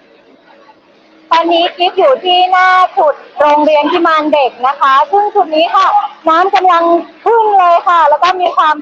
เชี่ยวมากๆเลยนะคะ ตรงจุดนี้นะคะ เราจะเห็นว่าเจ้าหน้าที่ค่ะทำงานกันอย่างตลอดเลยนะคะ มีการสูบน้ำตลอดเวลาเลยค่ะ นี่นะคะ เพราะว่าน้ำขึ้นจากเมื่อสักครู่นี้นะคะ ที่ดิฉันเดินเข้ามาเนี่ย น้ำยังไม่ได้มาจนถึงจุดนี้นะคะ แต่ว่าตอนนี้เนี่ยเริ่มล้นเข้ามาแล้วค่ะ ซึ่งตอนนี้นะคะกิ๊บก็อยู่กับแม่หลวงนุ้ยค่ะ แม่หลวงบ้านป่าเท้านอกนะคะ แม่หลวงสวัสดีค่ะ แม่หลวงประจำอยู่ที่นี่ตลอดเลยไหมคะ ทั้งทุกวันแล้วค่ะ วันนี้ก็ยังอยู่เหมือนเดิมอยู่ เราอยู่ทำหน้าที่ดูแลป้องกันแนวนะท่านน้ำตรงนี้อยู่นะคะอยู่หน้าโรงเรียนที่มาเด็กหมู่ที่2บ้านป่าเท้านอกค่ะ ค่ะ ซึ่งจุดนี้ตอนนี้นะคะ สถานการณ์เป็นยังไงบ้างคะแม่หลวง ตอนนี้นะคะน้ำก็กำลังขึ้นอยู่เรื่อยๆนะคะ เราดูปริมาณมวลน้ำนะคะ น้ำก็กำลังขึ้นอยู่ค่ะ แล้วที่มันเข้ามาในตรงด้านหน้าถนนหน้าโรงเรียนนะคะ คือน้ำที่สูบจากท่อแต่พนังกั้นเนี่ยเราได้กั้นไว้ด้านนอกแล้ว ตอนนี้ก็มีเครื่องสูบน้ำนะคะจากเทศบาลป่าแดดนะคะ ตอนนี้เราอยู่ด้วยกันนะคะมีท่านรองทั้งสองท่านนะคะท่านรองสิงห์วันไทยวงศ์นะคะแล้วก็ท่านเดชาวัฒน์ด้วยค่ะ ค่ะท่านรองสวัสดีค่ะท่านรองก็ประจำอยู่ตลอดเลยนะคะ ตอนนี้ดูความเรียบร้อยแล้วก็ทุกท่านนี้คือแข่งขันกันมากๆเลยนะคะ นอกจากเจ้าหน้าที่ของเทศบาลแล้วอปทแล้ว มีเจ้าหน้าที่จากที่ไหนมาร่วมด้วยอีกคะ จากกองบิน C1 นะครับท่านผู้การเขาให้การสนับสนุนทางได้กำลังพลนะครับไม่ว่าจะเป็นชาวต่างชาติแล้วก็เจ้าที่ของเทศบาลและพี่น้องใกล้เคียงที่มาช่วยนะครับสร้างกระสอบทรายสร้างความมั่นใจให้พี่น้องตำบลประแดดได้แน่นอน เราสร้างความแข็งแรงประมาณ6 แถวแล้วก็ระยะประมาณ2 เมตรนะครับมั่นใจได้ว่าพนังตรงนี้ป้องกันได้แน่นอน 100% นะครับ ค่ะจากเดิมตรงที่เราเห็นตรงนี้นะคะ ที่เป็นน้ำนี่นะคะ จริงๆคือเป็นถนนนะคะ ใช่ เป็นถนนลอดใต้สะพานนะคะ แต่ว่าตอนนี้น้ำได้ขึ้นมาแล้วค่ะ ตรงนี้นะคะเราจะเห็นว่าน้ำค่อนข้างที่จะแรงแล้วก็ขึ้นมา ตอนนี้ได้มีการเร่งสูบน้ำนะคะ ที่ขึ้นมาจากท่อค่ะ ตอนนี้เราใช้เครื่องสูบกี่ท่อกี่เครื่องคะ ตอนนี้8 เครื่องครับ ตอนนี้แปดเครื่องแล้วนะคะ ก็เร่งที่จะสูบน้ำออกอย่างเต็มกำลังเลยค่ะ เห็นมีจุดบริการตั้งเต็นท์ตรงจุดนี้ด้วยนะคะ จุดนี้คือมีบริการน้ำ มีบริการน้ำดื่มครับแล้วก็มีบางส่วนที่เทศบาลนำมาจัดตั้งไว้แล้วก็มีผู้ใจบุญแล้วสนับสนุนช่วยเหลือเจ้าหน้าที่ที่ปฏิบัติงานมาร่วมบริจาคด้วยต้องขอบคุณหน้าที่ด้วยนะครับที่ร่วมช่วยกันน้ำที่เราเห็นอยู่ในเต็นท์นี้ก็คือทั้งเจ้าหน้าที่แล้วก็ประชาชนสามารถเข้ามาดื่มได้ไหมคะ ได้ครับได้นะคะ ตรงจุดนี้ที่มีเต็นท์ของเทศบาลตำบลป่าแดดตั้งอยู่ที่หน้าโรงเรียนที่มานเด็กค่ะ ครับผมก็เป็นสถานการณ์ล่าสุดนะครับ ตอนนี้เดี๋ยวคุณกิ๊ฟก็จะได้รายงานกับเราอย่างต่อเนื่องนะสำหรับสถานการณ์ในขณะนี้นะครับ ตอนนี้ก็จะเห็นว่าเจ้าหน้าที่เนี่ยกำลังแข่งขันกันเลยในเรื่องเกี่ยวกับการระดมเครื่องสูบน้ำออกบริเวณนั้นแล้วก็กั้นกระสอบทรายใช่ไหมครับ ใช่ค่ะ ขอบคุณคุณกิ๊ฟมากนะครับ ขอบคุณคุณกิ๊ฟ ค่ะขอบคุณค่ะ ค่ะตอนนี้มีอีกจุดหนึ่งนะคะที่คุณผู้ชมคุณผู้ฟังทักทายสอบถามกันเข้ามาคืออยากจะรู้ว่าสถานการณ์มาถึงหรือยังแยกเนี้ยเพราะว่าเป็นอีกหนึ่งจุดนะครับเป็นเส้นยุทธศาสตร์จริงๆในตัวเมืองเชียงใหม่เนี่ยเส้นเศรษฐกิจด้วยสำหรับถนนช้างคลานตอนนี้มีทีมข่าวอยู่ที่แยกบัวระวงนะครับที่ถนนช้างคลานคุณธีรพงศ์นะครับก่อนครับสวัสดีค่ะครับผมธีรพงศ์จาก NBT เชียงใหม่นะครับ NBT North ครับพาคุณผู้ชมวันนี้มาอยู่ไม่ไกลจากสถานีนะครับที่บริเวณแยกบัวระวงจุดตัดถนนช้างคลานกับถนนระแกงนะครับซึ่งตรงนี้เป็นหนึ่งในจุดที่ต่ำที่สุดของพื้นที่ที่มักจะเกิดน้ำท่วมประมาณโซน1ถึงโซน2ในพื้นที่นะครับเดี๋ยวจะขออนุญาตปรับกล้องให้คุณผู้ชมได้เห็นบรรยากาศด้านหลังสักเล็กน้อยนะครับว่ากล้องหลังเนี่ยเป็นยังไงนะครับแต่ว่าอย่างไรก็ตามครับจุดนี้น้ำเริ่มมาแล้วครับก็นี่ฮะคุณผู้ชมเห็นไหมครับที่แยกบัวระวงนะครับนี่คือถนนช้างคลานนะครับวิ่งมาจากสี่แยกแสงตะวันนะครับก็วิ่งมาจากไนท์บาซ่าเนาะจะเห็นได้ว่าฝั่งนู้นเนี่ยแสงลิบๆนะครับมากับน้ำนะครับน้ำสีชาเย็นเนี่ยนะครับแล้วเราก็ไปถึงฝั่งนู้นนะครับของช้างคลานนะครับระดับน้ำที่อยู่ตอนนี้รถขนาดเล็กยังพอสัญจรได้นะครับรถจักรยานยนต์เนี่ยยังขับฝ่าไปได้นะครับแต่ว่าผมมาอยู่ตรงนี้ประมาณ15นาทีเท่านั้นเองระดับน้ำค่อยๆเพิ่มขึ้นเรื่อยๆนะครับโดยเฉพาะน้ำจากถนนระแกงแล้วก็น้ำจากถนนเจริญประเทศด้านหน้าเนี่ยนะครับถ้ามองไปข้างหน้านี่ก็จะเป็นโรงเรียนมงฟอร์ดแผนกปฐมนะครับตรงเนี้ยยาวไปก็จะถึงถนนระแกงนะครับที่แยกบัวระวงตรงถนนระแกงที่กำลังจะตัดเข้าเจอแยกเนี่ยมีน้ำแล้วนะครับแต่ว่าถ้าเป็นฝั่งนี้ฮะนี่ฮะฝั่งนี้นะครับฝั่งนี้ฮะยังไม่มีน้ำนะครับมีขึ้นมาปิ่มๆถนนเล็กน้อยบางจุดเท่านั้นเองนะครับแล้วก็ตลอดระยะเวลาที่ผมยืนอยู่ตรงนี้นะครับมีพี่น้องประชาชนเดินทางมาสำรวจระดับน้ำต่อเนื่องเลยนะครับหลายๆคนนี่บอกว่าบ้านอยู่ใกล้ๆนะเมื่อสักครู่นี้เพิ่งจะไปซื้ออาหารมาเองนะแล้วก็พอกลับออกมาปั๊บน้ำท่วมแล้วนะครับน้ำมาแล้วแบบนี้เลยครับ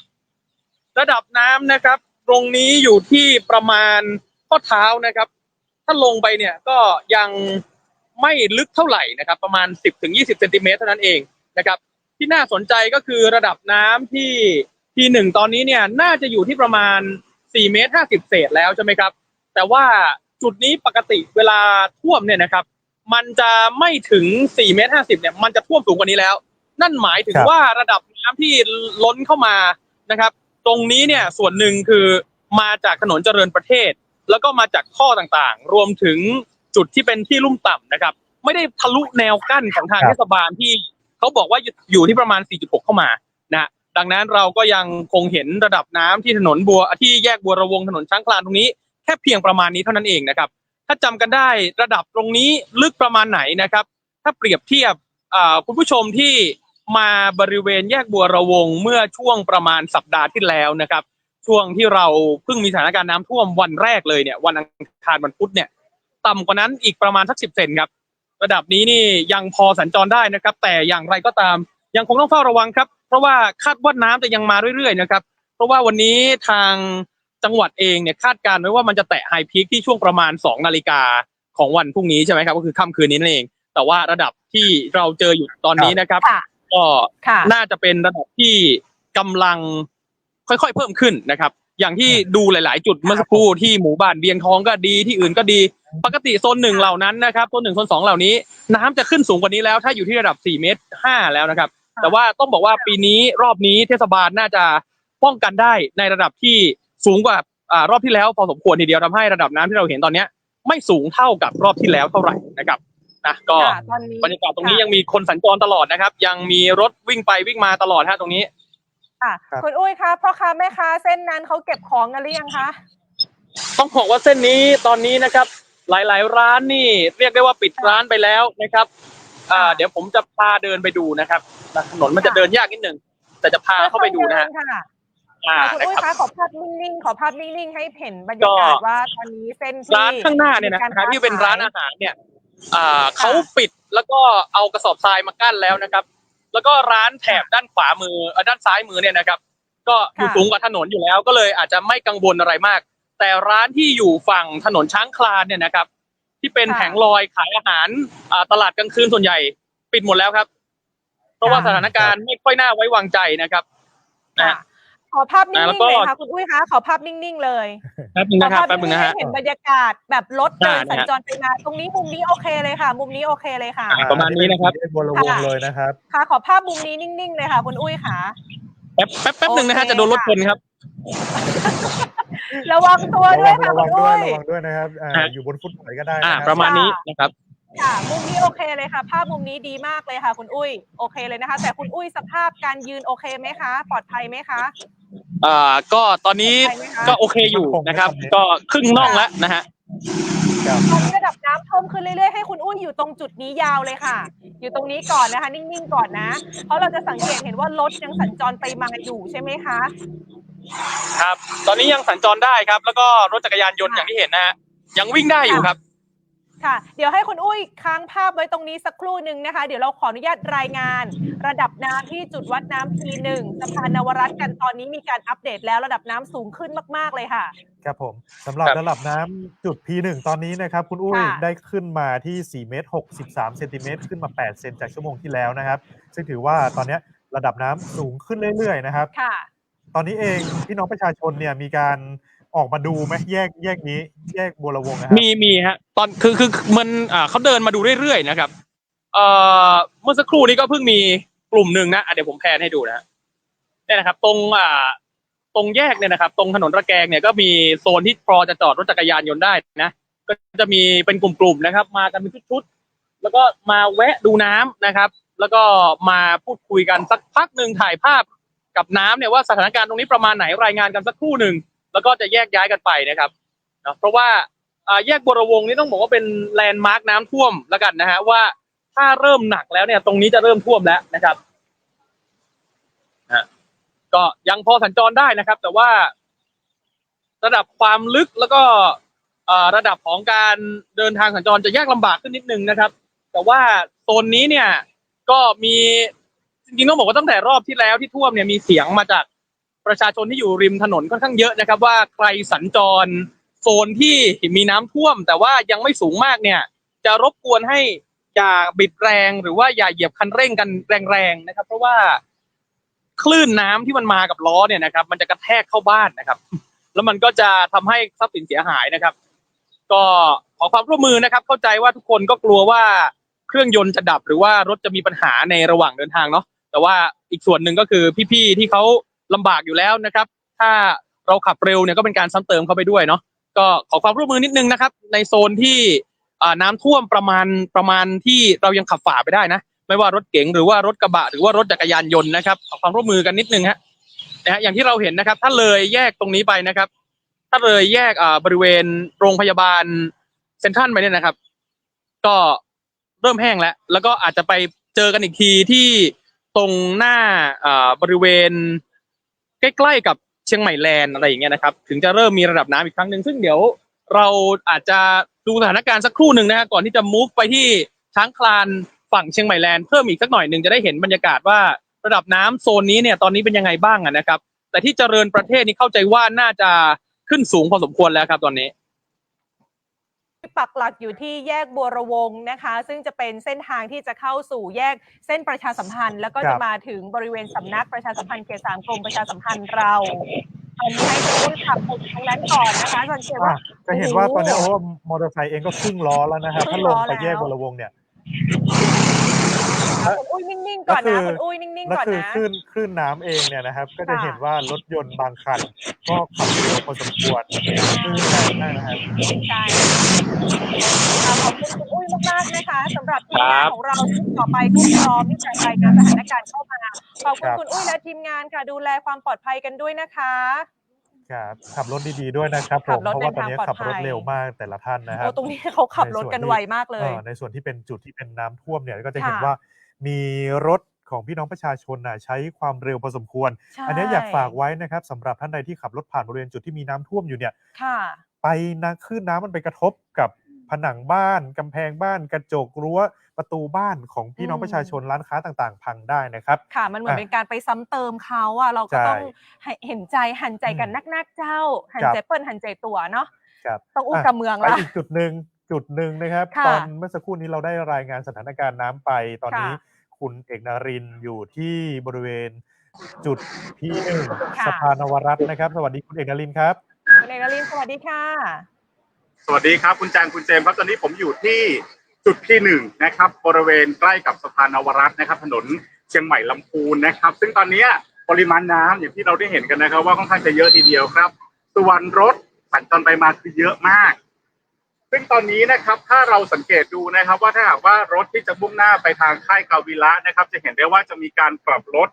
กลางถนนกันอยู่ตลอดเวลานะครับเลยต้องขอประชาสัมพันธ์ก่อนเลยนะครับว่าถ้าหากว่าใครที่จะมุ่งหน้าไปถนนกาวิระหรือว่าจะไปตรงหัวดำสะพานเหล็กตรงนั้นนะครับก็งดใช้เส้นทางตรงนี้ดีกว่าเพราะก่อนที่เราจะเดินทางมาอยู่ตรงนี้นะครับเราผ่านหนองหอยยังคงค้าขายกันแบบคึกคักไม่มีอะไรเกิดขึ้นนะครับแต่พอเริ่มไปอยู่ตรงลาดบังเกอร์นะครับตรงกุ้งเขาตรง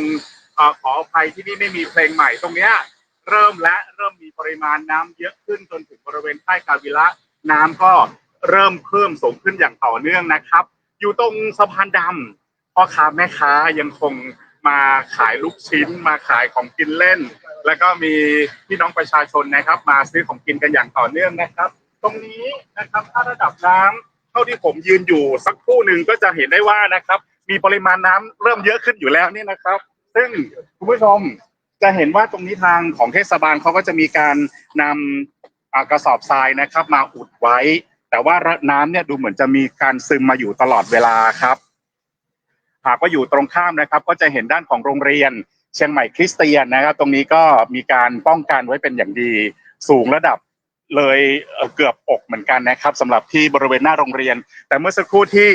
คุณธีรพงศ์มาอยู่จุดนี้แล้วรายงานไปตรงหมูกระทะคือยังมีลูกค้าอยู่แต่ว่ามีการป้องกันระดับน้ำกันไว้อยู่นะครับตอนนี้คืออีกสิ่งหนึ่งที่อยากจะบอกกันก็คือการขับรถผ่านไปมาถึงแม้ว่าระดับน้ำอาจจะไม่สูงนักแต่ต้องระมัดระวังกันเป็นพิเศษด้วยนะครับเพราะเนื่องจากว่ามีผู้คนสัญจรไปมาทั้งชาวไทยและชาวต่างชาติก็จำนวนไม่น้อยเหมือนกันครับที่มาสังเกตการบริเวณจุดที่1ตรงนี้เดี๋ยวเราจะเดินไปดูบริเวณด้านหน้ากันครับคุณผู้ชมว่าระดับน้ำตอนนี้เป็นยังไงกันบ้างถ้าดูจากฝั่งแม่น้ำคุณผู้ชมเห็นไหมฮะตอนนี้คือระดับน้ำค่อนข้างจะสูงขึ้นอย่างต่อเนื่องแล้วก็ไหลแรงมากเลยนะครับ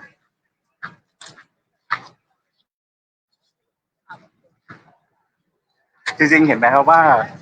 ยังมีลูกชิ้นขายอยู่นะครับซึ่งก็ประชาชนยังมาอยู่ตลอดคนเริ่มเยอะขึ้นแล้วครับเพราะว่าต่างก็มาถ่ายคลิปมาไลฟ์นะครับมาเป็นเก็บภาพตรงนี้กันนะครับค่ะบรรยากาศยังคึกคักอยู่เลยนะคะจุด P1 ตรงนี้เป็นจุด P1 คนเต็มครับคุณแจงเริ่มเต็มเข้ามาแล้วความไหลแรงกว่ามาจากน้ำเริ่มมาแล้วค่ะน้ำซึมตามร่องตามจุดต่างๆด้วยนะครับบริเวณที่อุดไม่อยู่นะใช่ค่ะเทศบาลไปอุดไว้นะครับแต่อุดไม่อยู่แต่พี่น้องประชาชนยังแน่นอยู่เลยนะ11 นาฬิกานะครับ4 เมตร 63เซนติเมตรแล้วนะครับถ้าวัดจากตรงแม่แต่สันทรายนะครับเวลา 20 นาฬิกาก็อยู่ที่4เมตร4เซนติเมตรซึ่งอีก6ชั่วโมงระดับน้ำตรงนี้ก็จะสูงขึ้นอีกนะครับคงต้องติดตามกันต่อเพราะว่าดูเหมือนว่าระดับน้ำจะเพิ่มขึ้นชั่วโมงหนึ่งประมาณ10 เซนได้นะครับเดี๋ยวตอนนี้เราขอวกมาฝั่งนี้ดีกว่า โอ้บรรยากาศ โอ้โห คือบ รรยากาศคึกคักมาก เยอะมากการจราจรติดขัดนะครับอยู่บริเวณแถวนั้น ใช่การ ยัง จ ไง รา พี่ จ น้อง ร ประชาชน มาก ใช้รถใช้ถนนด้วยความระมัดระวังกันด้วยนะครับ ค่ะ อ่ะ คุณเอก บริเวณ นรินทร์ จุดตรงนี้ที่คุณเอกนรินทร์ เดี๋ยวก่อนเข้าไปได้เลยครับ ก็จะเป็นจุดที่ ดู อัน ระดั เนี้ บ ย น้ เป็นที่ดูระดับน้ำนะครับจะมี โอ้โห ไฟส่องสว่างบอกอยู่ว่า ค่ะ ระดับน้ำตอนเนี้ยอยู่เท่าไหร่แล้วจะเห็นความแรงของน้ำเนี่ยไหลแรงมากนะครับ ำใช่ค่ะ อ้อ เชี่ยวกรากมากๆเลยนะคะ ใช่แล้วตอนนี้เองระดับน้ำเพิ่มสูงขึ้น แล้ แล้ว ว เจมส์เดี๋ยวจะให้ดูตรงมุมของสะพานนวรัตน์ต่อเลยครับ ตรงนี้คือยังมีรถสัญจรไปมาอยู่ ครับ แต่ว่าระดับน้ำใกล้จะถึงบริเวณคานสะพานแล้วครับ ค่ะ อืม ตังฝั่งกาดเมืองใหม่น้ำยังบ่เข้าตะนะเจ้า การเมืองใหม่ทราบมาล่าสุดเข้าแล้วนะครับ แจ้งเข้ามาแล้ว อ๋อ การเมืองใหม่มาแล้ว เดี๋ยวเรามาติดตามกัน โอ้ เดี๋ยวมีบรรยากาศให้ดู มี นะครับ ในเพจทักมาถามว่าตลาดเมืองใหม่ท่วมไม่ยังน้ำเข้าแล้วนะคะ แต่ตรงค่ายการวิพากษ์เข้าใจว่าระดับน้ำน่าจะสูงขึ้นท่วมแล้วครับท่วมแล้วกาดเมืองใหม่ท่วมแล้ว ครับ โอเค รอบนี้กัดเมืองใหม่เข้าก่อนเห่าละ เดี๋ยวจะได้ติดตามกับคุณเอกนรินทร์ต่อนะครับผม ค่ะ ขอบคุณคุณเอก ข น อบคุ ริ ณ นท มาก ร์ นะ มาก ครับ ๆค่ะ ดูแลสุขภาพกันด้วยนะคะ เอาละค่ะ คุณผู้ชมคุณผู้ฟังคะเรายังมีสถานการณ์น้ำท่วมในพื้นที่จังหวัดเชียงใหม่และภาคเหนือรายงาน ให้ทุกท่านได้เกาะติดสถานการณ์กันอย่างต่อ ย้ำอี เนื่ ก อง สักครั้งหนึ่งนะครับบริเวณกาดเมืองใหม่ตอนนี้ระดับ ค่ะ น้ำก็ล้นเข้าท่วมบริเวณตลาดและพี่น้องประชาชนที่เป็นพ่อค้าแม่ค้าเนี่ยตอนนี้ขนของกันแล้วนะครับขนครัวกันเรียบร้อยแล้วนะครับ ใช่ค่ะ ไปติดตามอีกหนึ่งจุดก็คือที่หลายท่านก็ถามมาว่าค่ายกาวิระแถวนั้น ค่ะ น้ำขึ้นหรือเปล่า ตอนนี้คุณคมสันไปอยู่บริเวณนั้นแล้วนะครับ ค่ะ สำหรับพื้นที่ใกล้ๆกับค่ายกาวิระนะครับ สวัสดีคุณคมสันอีกครั้งหนึ่งนะครับ สวัสดีค่ะ สวัสดีครับ สวัสดีคุณเจมส์ครับ แล้วก็คุณแจงนะครับ ตอนนี้ผมอยู่ถนนเชียงใหม่ลำพูนนะฮะหน้าค่ายกาวิระนะครับ สังเกตขวามือเนี่ยกระแพงสีขาวๆก็คือค่ายกาวิระตอนนี้น้ำจุดนี้ครับ ลึกประมาณ25เซนติเมตรนะครับรถเล็กถ้าแนะนำให้เลี่ยงได้เลี่ยงนะครับ เพราะว่ามีหลายคันที่กลับรถนะครับ เพราะว่าผมมาจากฝั่งหนองหอยนะครับ แต่ฝั่งหนองหอยน้ำยังไม่ท่วมนะครับ ผ่านเมื่อสักครู่ยังมีการค้าขายกันคึกคักอยู่นะฮะแต่น้ำเนี่ยเริ่มขึ้นนะครับตรงนี้จากตั้งแต่หน้าร้านอาหารเฮือนโบราณนะครับร้านอาหารเฮือนโบราณนะครับ เริ่มน้ำปิงเนี่ยทะลักมาจากฝั่งน้ำปิงฝั่งร้านอาหารนะครับ ทั้งสองแล้วก็ถัดมาก็คือร้านอาหารไวท์เฮาส์นะครับตอนนี้ผมอยู่ที่กำลังจะถึงค่ายกาวิระนะครับน้ำค่อนข้างลึกนะครับเมื่อกี้มีมอเตอร์ไซค์หลายคันนะครับ ที่จอดดับอยู่นะครับ เนื่องจากว่าขับลุยน้ำมานะครับ ตั้งแต่จุดP1 นะครับ ย้อนกลับมาทางนี้ครับ น้ำค่อนข้างที่จะลึกถ้าเป็นรถเล็กนะครับ แนะนำไม่ควรผ่านนะครับ แล้วก็รถมอเตอร์ไซค์ด้วยนะครับ เพราะว่าบางจุดอาจจะลึกแล้วก็ทำให้รถอาจจะเสียหายได้นะครับนะฮะน้ำค่อนข้างที่จะลึกนะครับ แล้วก็ถ้าท่านใดที่ขับรถยนต์ผ่านในเส้นทางนี้ถ้าขับผ่านมานะครับ ก็ขอความกรุณานะครับขับช้าๆนะครับ เนื่องจากว่ามีบ้านเรือนประชาชนที่อยู่สองข้างทางนี้นะครับ น้ำจะกระเด็นนะครับ แล้วก็กระเพื่อมเข้าไปในบ้านนะครับ เนื่องจากว่าหลายๆที่ผมเดินมาเนี่ยหลายๆบ้านเนี่ยเขาก็มีกระสอบทรายกั้นอยู่เพียงแต่ว่าอาจจะไม่เพียงพอนะครับ ถ้าเราขับรถนะฮะเร็วเนี่ยฮะจะทำให้น้ำเนี่ยกระเพื่อมนะครับ เข้าไปในตัวบ้านนะครับ ของท่านที่อยู่ในพื้นที่ติดริมน้ำนะครับ น้ำปิงนะฮะ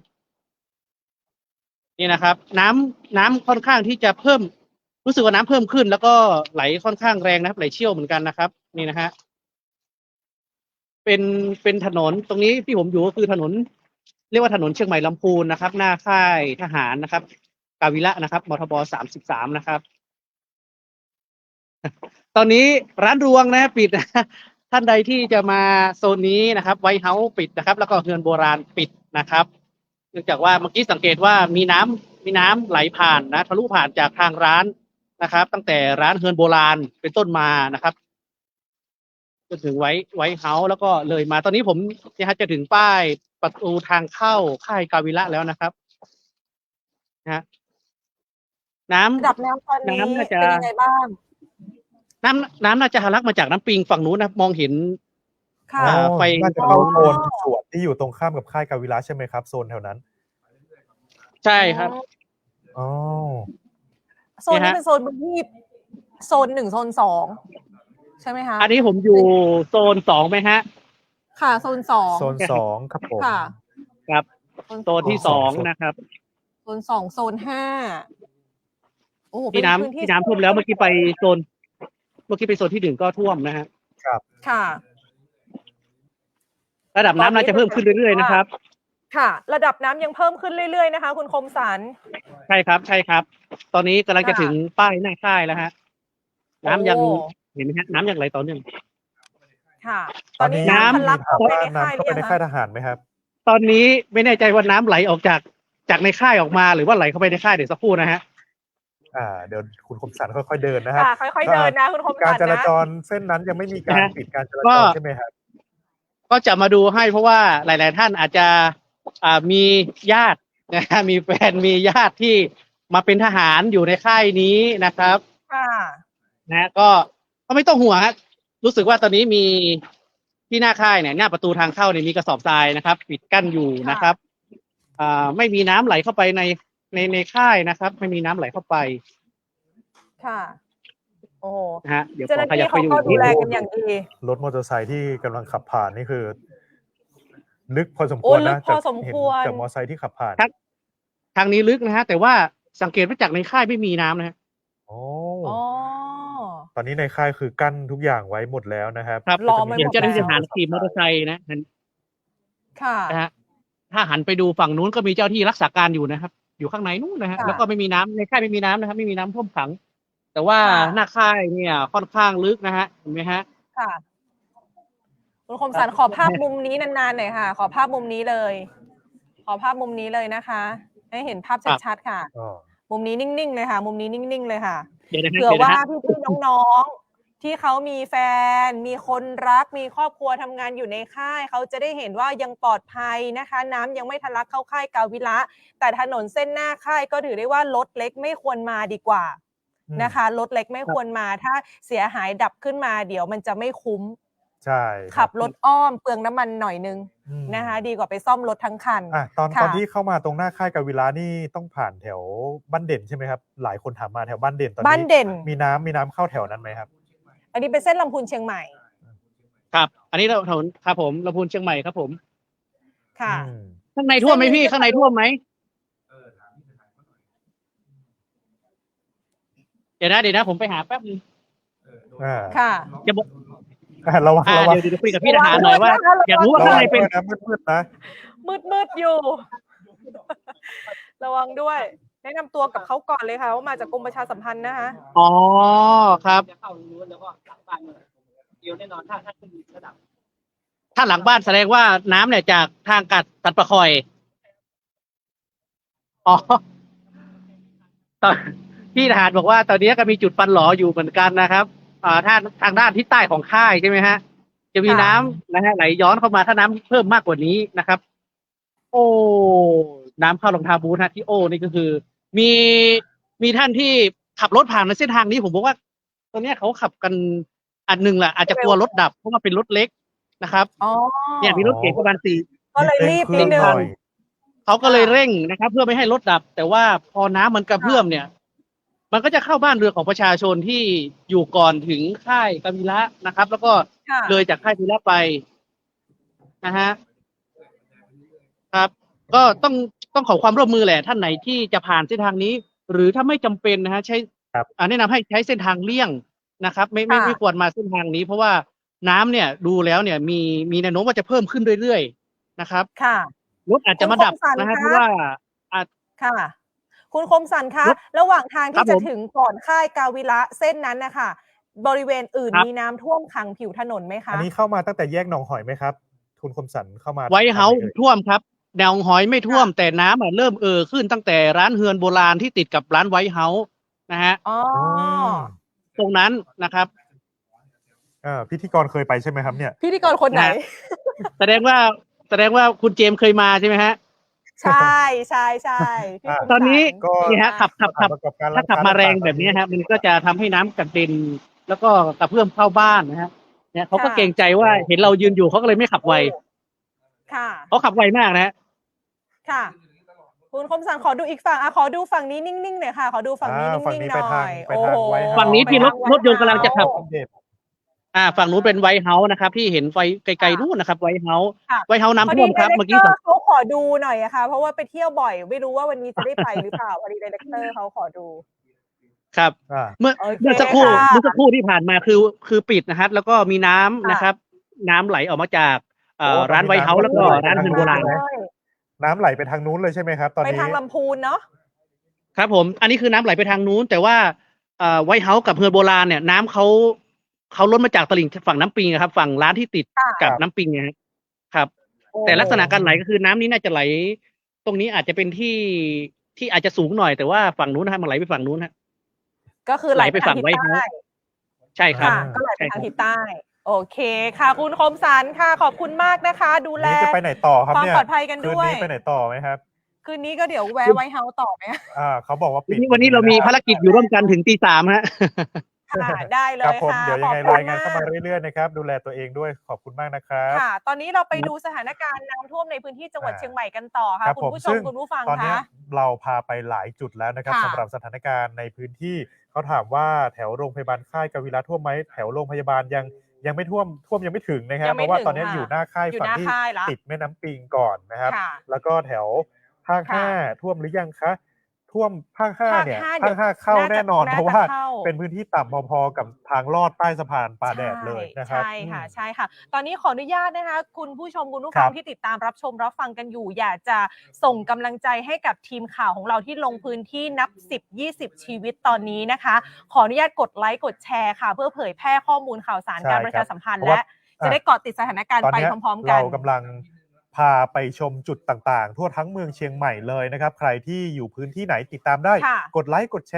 ชร์ไปนะครับว่าตอนนี้น้ำที่เชียงใหม่เป็นยังไง อยู่ ค่ะ กรุงเทพก็แชร์ได้นะครับผม ใช่ค่ะ อยู่พื้นที่ไหนก็บอกกล่าวกันเข้ามาได้ว่าตอนนี้ ใช่ค่ะ น้ำเป็นยังไงบ้าง มีแจ้งเข้ามาว่าที่เวียงหนองล่องที่ลำพูนฝนตกหนัก ฝน มา ต ก กหนักพี่น้อง โอ้ ละปูนเจ้าสถานการณ์น้ำกวงน้ำปิงเป็น ครับ จะได้พ่องเอิญมาหากันได้นะเจ้าเอิญมาหากันได้ ฝากกดไลค์กดแชร์นะคะเพจของเราก็คืออ ม รับข้อมูลข่าวสาร ใช่ สองทาง ก็คือคุณผู้ชมคุณผู้ฟังสามารถรายงานเข้ามา อยากจะโฟนอินที่หมายเลข 0532841178 ค่ะ ครับ 0532841178 ตอนนี้เราไป ตอน ติ นี้ ด เรา ตา ไป ม ติดตาม กัน จาก ที่ คุณสุ จุด ร ต่อไป ชัยนะครับอยู่ ค่ะ อยู่สะพานป่าแดด อันนี้มาถามเลยว่าเดี๋ยวภาค5ท่วมหรือเปล่านะครับ ไปพอกันเลยเจ้า ครับสวัสดีครับคุณสุรชัยครับ ครับผมตอนนี้ผมข้ามมาจุดเดียวกับน้องกิฟต์จันจิรานะครับ เมื่อสักครู่นี้นะครับที่บริเวณจะอุ้งกำเมืองหรือว่ากำไทยดีฮะ กำเมือง กำเมืองดีกว่า ครั เนาะ บ ตะกี้เนี่ยนะครับก็จะมีเรือนะครับ ซึ่งเป็นเรือที่ปั้นจัดแต่งงานกันเนี่ยนะครับใกล้ๆกับน้ำปิงเนี่ยนะฮะมันไหลมากับสายน้ำครับ แสดงว่ามันผูกไว้ แล้วก็เชือกมันหลุดนะครับ มาชนกับสะพานภาค5ตรงนี้และตอนนี้เนี่ยนะครับเพิ่นคาดว่าน่าจะไหลไปติดอยู่ที่ประตูระบายน้ำที่ป่าแดดเนี่ยนะครับเนาะส่วนบรรยากาศที่นี่เนี่ยนะครับตอนนี้ก็มีเจ้าหน้าที่ครับเพิ่นทยอยกันมาจัดนักเลยทีเดียวนะครับ โดยมีทางเจ้าหน้าที่ทหารอากาศครับเพิ่นสับเปลี่ยนเวรกันมา เพื่อที่จะดูแลคันกั้นน้ำแนวกระสอบทรายตักนี้นะครับ เพราะว่าก็มีน้ำซึมเข้ามาเรื่อยๆเหมือนกันนะครับ ในขณะที่เพิ่นก็ต้องมีการเดินเครื่องสูบน้ำเพื่อที่จะระบายน้ำออกไปนะครับ ถ้าดูจุดนี้แล้วเนี่ยนะครับก็จะเห็นว่าบริเวณตังลุ่มที่เราอยู่ที่คุณจันจิราอยู่กันเนี่ยนะครับ จะมีระดับต่ำกว่าน้ำเนี่ยน่าจะประมาณ 6-70 เซนติเมตรเลยนะครับ แสดงว่าคันกั้นน้ำในจุดนี้ยังคงสูงนะครับ เพื่อที่จะป้องกันไม่ให้แม่น้ำปิงเนี่ยล้นเข้ามาได้นะครับ ตอนนี้เจ้าหน้าที่จากทหารอากาศครับเพิ่นก็สับเปลี่ยนเวรกันมาแล้วนะครับ ถนนเส้นทางบริเวณตั้งแต่ด้านหน้าโรงเรียนพิมานเด็กเชียงใหม่ไปถึงทางป่าแดดเนี่ยมันจะปิดอยู่นะครับ แล้วก็มีการเดินเครื่องสูบน้ำทางโรงเรียนพิมานเด็กเปิ้ลก็เลยมีการเปิดเพื่อใช้เส้นทางลัดผ่านโรงเรียนนะครับ เพื่อที่จะให้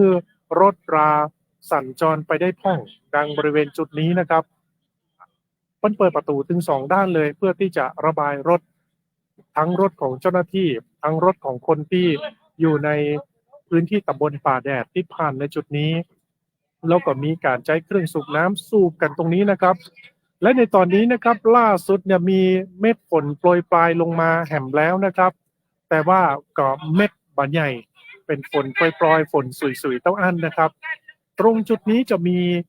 ไฟส่องจะหันระดับน้ำแล้วก็จะหันกระแสน้ำนะครับพอด้วยสายตาตะกี้หลังจากผมเตียวข้ามฝั่งมาจากตะกี้อยู่ฝั่งทางป่าพร้าวนอกตอนนี้ข้ามฝั่งมาที่พื้นที่ตำบลป่าแดดตับนี้เนี่ยนะครับจะเห็นว่าระดับน้ำด้านหลังด้านทิศใต้ของสะพานเนี่ยมีระดับค่อนข้างที่จะเชี่ยวเลยทีเดียวแล้วครับหลังจากที่มันผ่านจุดสะพานมาแล้วเนี่ยนะระดับน้ำจะเชี่ยวมากแล้วก็เดินเตลไปดูที่บริเวณสะพานแจ้งของตำรวจภูธรภาค5เนี่ยนะครับตอนนี้สะพานจุดนั้นเนี่ยนะครับตั้งปืนก็บ่สามารถที่จะกลับรถได้เช่นกันแล้วน้ำเนี่ยปิกเข้าสู่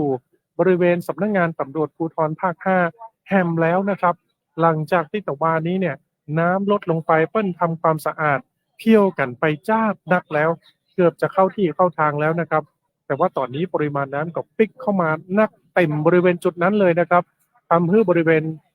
สำนักงานกองบัญชาการตำรวจภูธรภาค5เนี่ยเปิ้นน่าจะปิดไฟนะครับบ่จ่ายไฟเข้าไปเพราะว่าเป็นพื้นที่ลุ่มต่ำนักขนาดเลยนะครับตรงบริเวณจุดนี้ครับเจ้าหน้าที่ของทางเทศบาลตำบลป่าแดดและหน่วยงานที่เกี่ยวข้องเนี่ยเปิ้นก็มีการนำน้ำดื่มแล้วก็อาหารมาบริการนะครับเรื่องเครื่องดื่มน้ำดื่มอาหารต่างๆก็ต้องห่วงเลยนะครับเปิ้นมีเตรียมความพร้อมไว้จัดนักจัดหลายเลยมีเจ้าหน้าที่ของเทศบาลตำบลป่าแดดคอยอำนวยความสะดวกนะครับแล้วก็จะมีการกั้นพื้นที่บริเวณจุดนี้คือเป็นพื้นที่ทำงานของเจ้าหน้าที่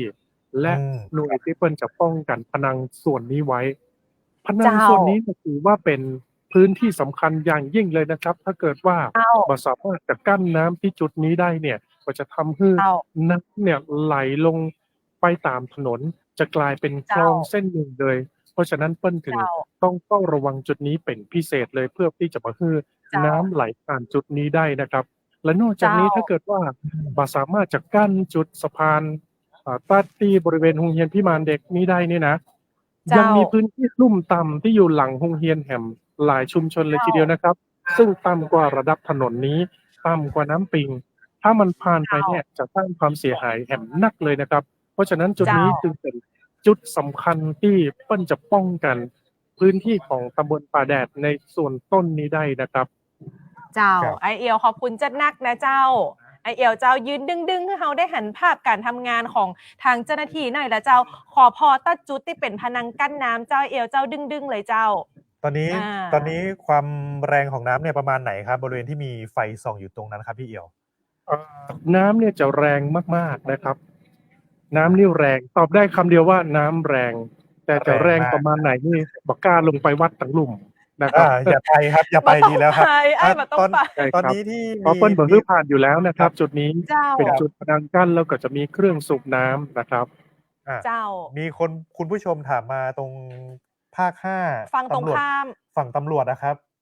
น้ำเข้าหรือยังตอนนี้น้ำเข้าไปหมดหรือยังครับฝั่งตำรวจเนี่ยน้ำเข้าแล้วนะครับตอนนี้ผมก็อ่านข้อความของท่านผู้ชมไปตัวเหมือนกันนะครับเพราะว่านอกจากจะไลฟ์แล้วก็ยังติดตามข้อความที่ท่านผู้ชมเพิ่นได้ส่งเข้ามานะครับตรงนี้น้ำเข้าฝั่งภาคเรียบร้อยแล้วนะครับครับเดี๋ยวได้ติดตามกันเรื่อยๆนะครับพี่เอียวตอนนี้ทีมข่าวของเราก็ลงอยู่หลายพื้นที่ดูแลกันตัวนะเจ้าดูแลความปลอดภัยกันตัวเนอร์ทีมงานของทางพี่เอียวทาง NBT นอดเจียงใหม่นะเจ้าขอบคุณจัดนักเจ้าคุณผู้ชมคุณผู้ฟังคะกลับเข้าสู่ในช่วงของการติดตามเกาะติดสถานการณ์ตอนนี้เรายังมีทีมข่าวที่ลงพื้นที่จุดต่างๆแต่ละจุดนั้นรับรองเลยว่าวันนี้ตอนนี้โรงพยาบาลแม่และเด็กท่วมไหมไม่ท่วมนะครับตอนนี้แต่ระดับน้ำมาถึงบริเวณแยกบัวระวงและถนนช้างคลานนะครับอีกสักครู่หนึ่งถ้าระดับน้ำปิงเพิ่มสูงขึ้นเรื่อยๆเนี่ยถนนข้างหน้าแม่และเด็กก็อาจจะมีน้ำขังบริเวณผิวจราจรได้นะครับไปกันต่อที่ บ้านเกาะกลางกันบ้าง ตะกี้ อันนี้ก็มีคนถามเข้ามาเหมือนกัน ถามเข้ามา ว่าเกาะกลางท่วมไหมตอนนี้ เจ้า ทีมข่าวจากสวทเชียงใหม่นะครับ พร้อม ยู่ แล้ว พร้อมแล้วนะครับ สวัสดีครับ พี่เจี๊ยบดารุณีเจ้า อีกรอบนะครับผม พี่เจี๊ยบสวัสดีเจ้าตอนนี้คือต้นใด วันทีมข่าวสวทเชียงใหม่ค่ะ ตอนนี้เจี๊ยบ ค่ะ ขยับจุดมาอยู่ที่บ้านเกาะกลางค่ะซึ่งตอนนี้เนี่ยภาพเนี่ยอาจจะมืดๆหน่อยนะคะคุณผู้ชมค่ะเพราะว่าตรงสะพานบ้านเกาะกลางที่อยู่ตรงนี้เนี่ยสะพานเนี่ยไฟค่ะ ค่ะ ถ้ามีไฟก็จะมืดนิดนึงนะคะอาจจะไม่ค่อยเห็นค่ะแต่ว่านี่จะเป็นน้ำปิงที่ไหลมาชนกระแทกกับตอหม้อสะพานนะคะ ก็อาจจะมีพวกเศษสวะบ้างเล็กน้อยค่ะ ที่มันไหลมากับน้ำนะคะ ซึ่งทางด้านของเทศบาลตำบลป่าแดดค่ะ ก็มีเจ้าหน้าที่นะคะจัดเจ้าหน้าที่เตรียมพร้อมที่จะกำจัดเศษสวะที่ลอยมาตรงนี้นะคะ เพื่อที่จะให้น้ำเนี่ยมันไหลไปได้โดยสะดวก ซึ่งก็เป็นไปตามข้อสั่งการของท่านผู้ว่าราชการจังหวัดเชียงใหม่ค่ะ ทีนี้มีรายงานจากท่านผู้ใหญ่บ้านเกาะกลางหมู่ที่8ตำบลป่าแดดนะคะเมื่อสักครู่นี้เองค่ะว่าได้รับรายงานมาว่ามีเป็นฝายดินค่ะเป็นฝายที่ชาวบ้านเนี่ยช่วยกันทำเพื่อที่จะกั้นน้ำจากน้ำปิงเนี่ยไม่ให้ไหลเข้าในหมู่บ้านนะคะ ซึ่งตอนนี้ฝายที่ชาวบ้านสร้างไว้นั้นตอนนี้คือแตกพังทลายเรียบร้อยแล้วนะคะแล้วก็เป็นพนังกั้นน้ำค่ะเป็นพนังกั้นน้ำนะคะแต่ว่าภาษาชาวบ้านเขาเรียกฝายแล้วก็เข้าใจว่าเป็นฝายเนาะแต่ว่าจริงๆแล้วมันคือพนังกั้นน้ำที่ชาวบ้านทำไว้เป็นพนังดินค่ะแล้วก็พนังตอนนี้เนี่ยพนังพังทลายลงมาแล้วซึ่งเขาทำกั้นไว้2พื้นที่ค่ะก็คือพื้นที่บ้านเกาะกลางกับป่าแดดนะคะแล้วก็กั้นพื้นที่ของค่ะตอนนี้สัญญาณอาจจะขาดหายๆนะคะ ผม ต้องบอกว่า สักครู่หนึ่งต้องบอกว่าทีมข่าวของเราเนี่ยติดตามอย่างต่อเนื่องเลย เมื่อสักครู่นี้ทีมข่าวจากสวทเชียงใหม่พี่เจี๊ยบเนี่ยบอกว่าระดับน้ำปิงตีกับท้องสะพานเลย ใช่ ก็ถือว่าตอนนี้ระดับน้ำสูงเลยทีเดียวนะครับสำหรับบริเวณพื้นที่บ้านเกาะกลางที่ตำบลป่าแดดนะครับเดี๋ยวอีกสักครู่หนึ่งเราจะพาไปดูหลายๆจุดในตัวเมืองเชียงใหม่ตอนนี้มีทีมข่าวกระจายไปทุกๆจุดแล้วนะครับแล้วก็จะได้ติดตามกันซึ่งหลายท่านก็ถามเข้ามาตอนนี้หนองหอยท่วมไหมตอนนี้หนองหอยยังนะครับแต่เลยไปอีกนิดนึงเข้าไปอีกเนี่ยจนถึงหน้าค่ายการวิระเนี่ยตรงนั้นท่วมแล้วใช่แล้วค่ะป่าเพ้านอกลึกกระเจ้าลึกเจ้าตอนนี้ป่าเพ้านอกเริ่มลึกแล้วนะเจ้าท่านใดที่ยังต้องการอพยพก็สามารถออกมายังได้อยู่นะคะยังได้อยู่ตอนนี้พี่น้องที่จะเข้าไปในโซนพื้นที่ชุมชนป่าเพ้านอกต้องบอกว่าเข้าไปอย่างทุลักทุเลและยากลำบากแล้วเพราะปริมาณน้ำสูงไม่ต่างจากรอบที่ผ่านมาค่ะเขาบอกว่าระวังน้ำเมืองกลางจอมทองด้วยนะจ๊ะแม่สายท่วมหนักตอนนี้ก็เป็นกำลังใจให้ชาวแม่สายเหมือนกันนะครับที่จังหวัดเชียงรายเพราะว่ามีปริมาณน้ำฝนตกลงมาหนักเลยวันนี้แล้วก็น้ำเนี่ยไหลเข้าไปทะลักเข้าไปท่วมซ้ำตรงที่กำลังทำความสะอาดอยู่ที่เดิมด้วยนะครับยังไงเป็นกำลังใจให้กันทุกๆพื้นที่เลยโดยเฉพาะพื้นที่ภาคเหนือไม่ว่าจะเป็นพายุหรือร่องมรสุมนะซึ่งตอนนี้ทางคุณผู้ชมคุณผู้ฟังท่านใดที่ติดตามรับชมรับฟังกันอยู่ก็ส่งกำลังอกกำลังใจด้วยกันกดไลค์กดแชร์นะเพจของสำนักประชาสัมพันธ์K3กรมประชาสัมพันธ์เพจของสวทเชียงใหม่ AM 1476เพจของ NBT North นะเพจของสวทเชียงใหม่ PRD เพื่อที่จะส่งกำลังใจให้ทีมงานของเฮาได้ไปเก็บภาพบรรยากาศเกาะติดสถานการณ์น้ำท่วมในแต่ละจุดของพื้นที่จังหวัดเชียงใหม่รวมไปถึงสามารถรายงานสถานการณ์ของแต่ละจังหวัดในพื้นที่ภาคเหนือเข้ามากันได้ในเมสเสจข้อความหรือจะโฟนอินเข้ามาก็ได้ที่หมายเลข 0532841178 เจ้าใช่ครับถ้าหากท่านใดที่ต้องการความช่วยเหลือนะครับสามารถติดต่อเรามาได้เลยเราจะได้ประสานกับทางทีมงานที่เกี่ยวข้องนะครับหน่วยงานที่เกี่ยวข้องให้ในเรื่องเกี่ยวกับความช่วยเหลือต่างๆสำหรับพี่น้องประชาชนนะครับที่ต้องการความช่วยเหลือขอบคุณทุกๆกำลังใจนะครับจากทุกภูมิภาคทั่วไทยเลยก็ว่าได้ตอนนี้ส่งกำลังใจให้ชาวภาคเหนือของเราสำหรับการติดตามสถานการณ์น้ำอยู่ในขณะนี้แล้วก็เป็นกำลังใจให้กันในเรื่องเกี่ยวกับปริมาณน้ำเนี่ยตอนนี้ก็อัปเดตมาแล้วท่วมระดับน้ำปิงเนี่ยเพิ่มขึ้นเรื่อยๆนะครับบริเวณจุด P1 เนี่ยก็ต้องมีการติดตามสถานการณ์อย่างต่อเนื่องด้วยนะครับ ซึ่งตอนนี้นะคะก็อยู่กับการเกาะติดสถานการณ์น้ำท่วมหรือว่าอุทกภัยภาคเหนือซึ่งเกิดขึ้นในหลายจังหวัดทั้งเชียงรายเชียงใหม่ลำพูนลำปางล่าสุดน้ำก็ทะลักในหลายจุดแล้วนะคะสำหรับพ่อแม่พี่น้องค่ะที่ติดตามรับชมรับฟังกันอยู่โดยเฉพาะทางเพจของกรมประชาสัมพันธ์เรานะคะก็ฝากกดไลค์กดแชร์เพื่อที่ว่าเผื่อว่าใครที่มีญาติพี่น้องอยู่ที่จังหวัดเชียงใหม่เชียงรายลำพูนแล้วอยากทราบสถานการณ์ตอนนี้ก็มาติดตามสถานการณ์ไปพร้อมๆกับเรา2 คนและทีมงานค่ะครับผมเดี๋ยวเราจะมีทีมข่าวออกไปด้านนอกด้วยนะครับยังไงไม่ใช่แค่เรานั่งอยู่ในห้องส่งอย่างเดียวนะจริงๆแล้วมีทีมข่าวออกไปรายงานสถานการณ์อย่างต่อเนื่องเลยเราจะมาติดตามกันยาวไปข้ามคืนเลยวันนี้กับสถานการณ์ตี 4นะตี 4เลยเหรอครับ ตี 4อยู่ด้วยกันก่อนท่านเขียนบอกว่ายันว่างตี 4ยังไม่สว่างงั้นตี 5เลยแล้วกัน6 โมงไปเลยนะครับค่ะตอนนี้เดี๋ยวเรารอสัญญาณจากทางทีมข่าวในพื้นที่นะคะท่านใดที่อยากจะทราบข้อมูลว่าพื้นที่ไหนน้ำท่วมแล้วแต่ตอนนี้หน้าสำนักงานเรายังไม่มาแต่ว่าใกล้ละสำนักงานเราอยู่ข้างๆกับแม่และเด็กนะครับซึ่งหลายท่านเนี่ยได้มีการถามเข้ามาว่า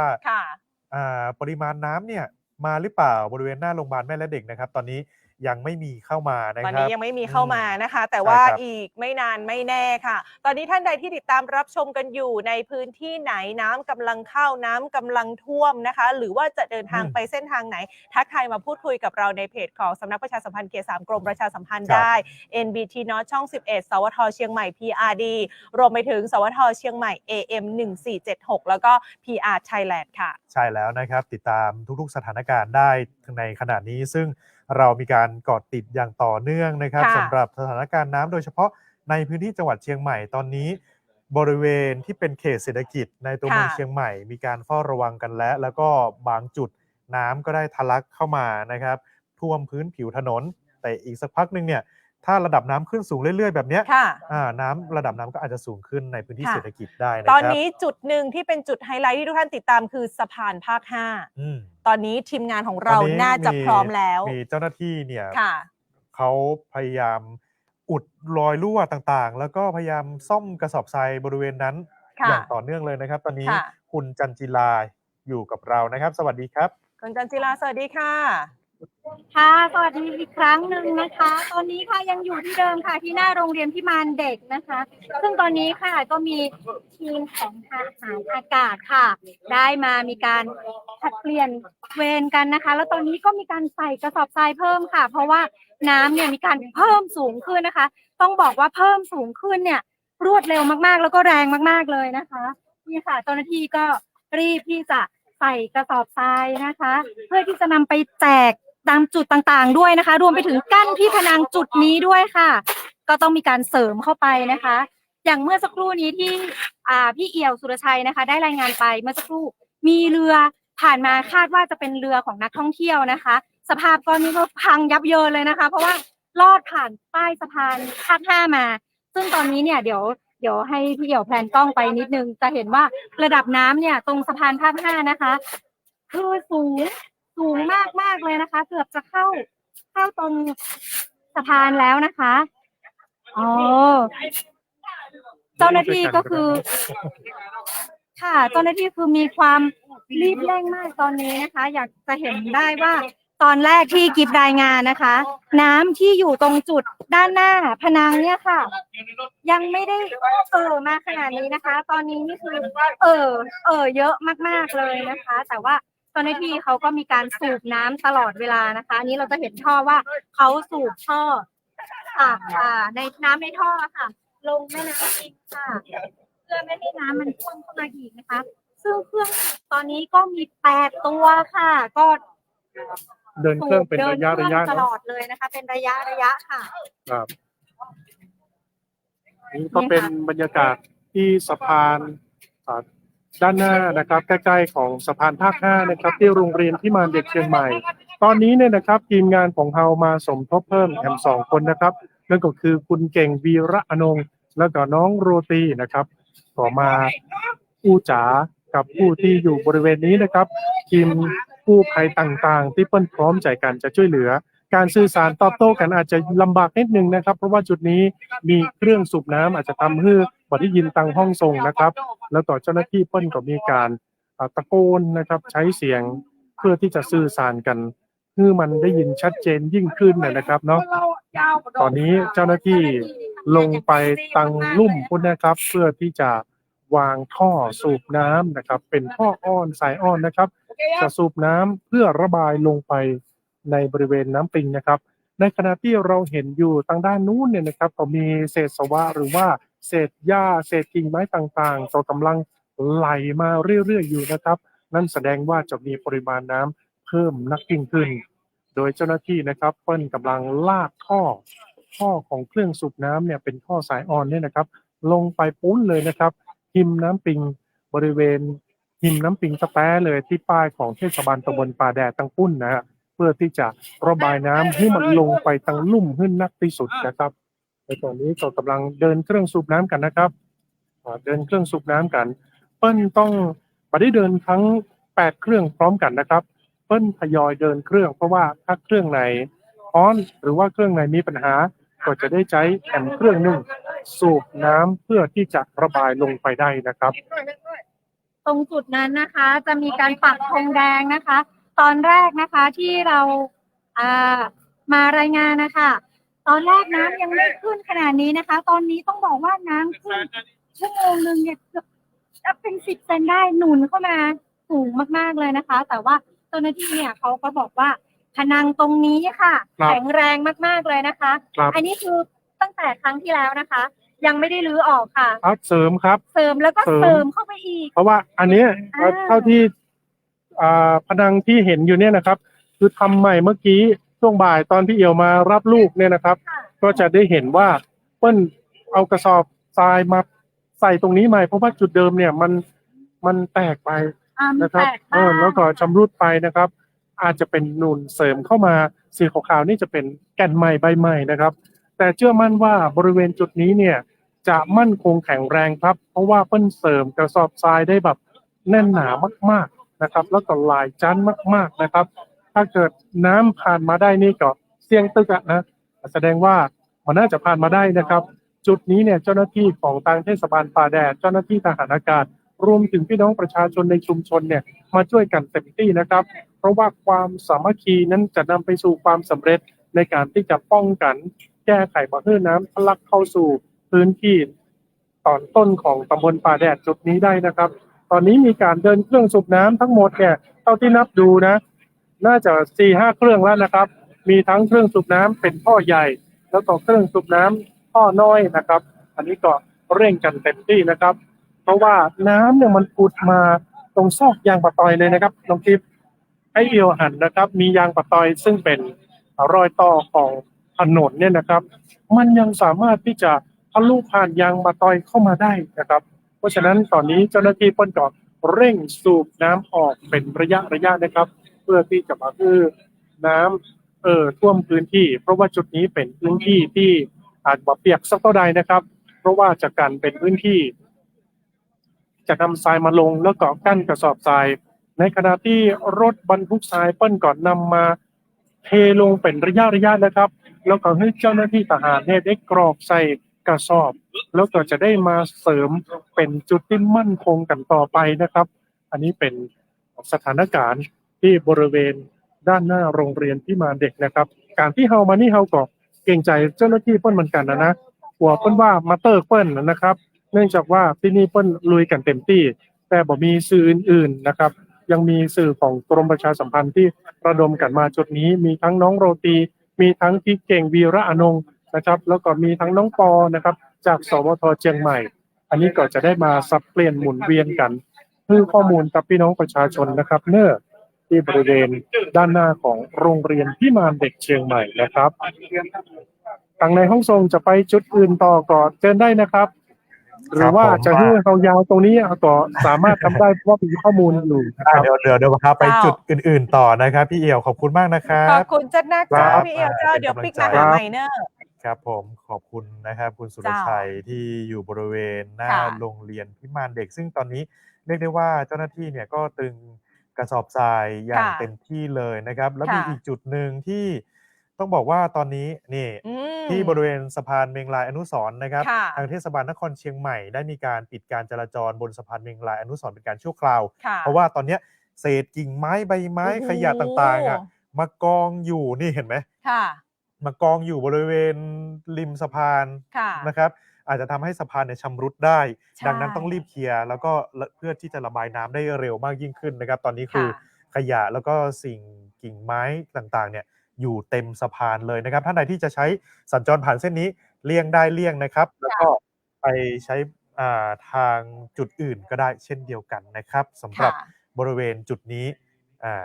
อันนี้นะครับค่ะสำหรับทีมข่าวของกรมประชาสัมพันธ์เรานะคะก็ยังคงลงพื้นที่อย่างต่อเนื่องไปในจุดต่างๆตอนนี้คุณเอกนรินทร์อยู่ที่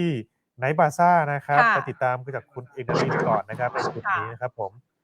สวัสดีครับคุณเอกนรินทร์ไนท์บาซ่าตอนนี้เป็นยังไงบ้างครับตอนนี้ผมเดินจาก P1 เมื่อสักครู่นี้นะครับแล้วก็ข้ามสะพานนวรัตน์มาแต่สังเกตนะครับว่าตรงบริเวณคอสะพานนวรัตน์ฝั่งกาดเมืองใหม่น้ำเริ่มทะลักมาบ้างบางส่วนแล้วนะครับพอเดินข้ามสะพานมาเลยจนผู้ว่ามาจนถึงวัดอุปคุตตอนนี้พระคุณเจ้าสามเณรกับเด็กวัดนะครับก็เริ่มนำกระสอบทรายมากั้นบริเวณทางเข้าประตูวัดแล้วนะครับขณะนี้เราอยู่ที่บริเวณไนท์บาซ่าครับถือว่าสถานการณ์ปกติแต่สังเกตดูว่าตรงน้ำเริ่มผุดตามท่อบางจุดแล้วร้านค้าปิดไปบางร้านนะครับซึ่งก็จะมีการนำกระสอบทรายมากั้นไว้ซึ่งบางร้านอย่างเช่นร้านขายอาหารนะครับตรงนี้ก็มีกระสอบทรายเตรียมไว้แต่ว่ายังเปิดบริการอยู่ส่วนฝั่งตรงข้ามนะครับก็คือคาเฟ่นะครับก็มีกระสอบทรายนะครับมากั้นไว้อยู่อย่างที่บอกเลยครับว่าร้านสองฝั่งถนนบางร้านก็ปิดแล้วนะครับบางร้านยังเปิดให้บริการกันอยู่นักท่องเที่ยวนะครับก็ยังคงเที่ยวกันตามปกตินะครับสำหรับพื้นที่แหล่งท่องเที่ยวแห่งนี้เวทีมวยยังมีการชกมวยให้นักท่องเที่ยวได้เห็นกันอยู่นะครับเดี๋ยวเราไปคุยกับที่เจ้าของร้านเมื่อสักครู่นี้เดี๋ยวมีร้านที่ยังเปิดอยู่แต่ว่าเป็นบางร้านดูไหมครับเขาก็จะแบบเตรียมความพร้อมไปแบบนี้เลยกั้นสูงแบบนี้เลยนะครับเพราะดูจากการตกแต่งของร้านนี่คือเสียหายไม่ได้เมื่อสักครู่นี้ผมคุยกับเจ้าของร้านเขาบอกว่าถ้าเมื่อวันที่25ที่ผ่านมาน้ำยังไม่สูงถึงกับเข้าร้านนะครับเพียงแต่ว่าก็อยากจะฝากนะครับว่าเส้นนี้รถเยอะทำให้กระสอบทรายแต่ละร้านที่กั้นไว้แล้วน้ำที่มันล้นมาจากท่อนะครับมันก็กระเด็นเข้ามาทำให้กระสอบทรายที่กั้นเป็นแนวกั้นไว้เนี่ยพังลงมาได้นะครับก็เลยอยากจะฝากว่าใครที่สัญจรผ่านตรงไนท์บาซ่าก็ต้องขอความร่วมมือด้วยนะครับเห็นไหมฮะตรงนี้บริเวณนี้ก็จะต้องแบบเตรียมไว้กันอย่างดีมีใส่พลาสติกใสคลุมไว้นะครับนี่ครับสวัสดีครับเป็นยังไงครับฮัลโหลสวัสดีครับเมื่อวันที่25ที่ตรงนี้ระดับน้ำประมาณไหนครับท่วมมาอยู่ตรงนี้เลยนะฮะประมาณตอนที่4.93ก็ประมาณหน้าแข้งครับตอนนี้เราก็เลยมีการเตรียมพร้อมไว้แบบนี้ใช้ทำน้ำจากรถที่จะเข้าไปครับที่จริงก็คืออย่างที่พี่บอกไว้แต่แรกว่าขอความร่วมมือคนขับรถใช่ไหมครับพี่ใช่ครับขับรถอย่าเร็วนะเพราะไม่อย่างนั้นก็นั่นมันอาจจะทำให้ที่เราทำอยู่นั้นไม่ทันได้แบรีเออร์ที่ทำไว้มันก็เป็นทางใต้ในที่เราเคยมีแบรีเออร์ของนี้ครับเราไม่มีเรือกั้นแล้วก็ด้วยความเร็วของรถที่เข้ามาน้ำพัดแล้วก็ลงใต้ดินตอนนี้ก็เลยต้องเตรียมการไว้ต้นปี65เป็นยังไงครับที่ตรงนี้ปี65ครับจะน้อยกว่านี้จะน้อยกว่ารอบนี้ใช่ไหมครับเพราะรอบนี้น้ำมันค่อนข้างสูงภาพคู่สถานการณ์น้ำตรงอะไรนะสะพานสูงกว่า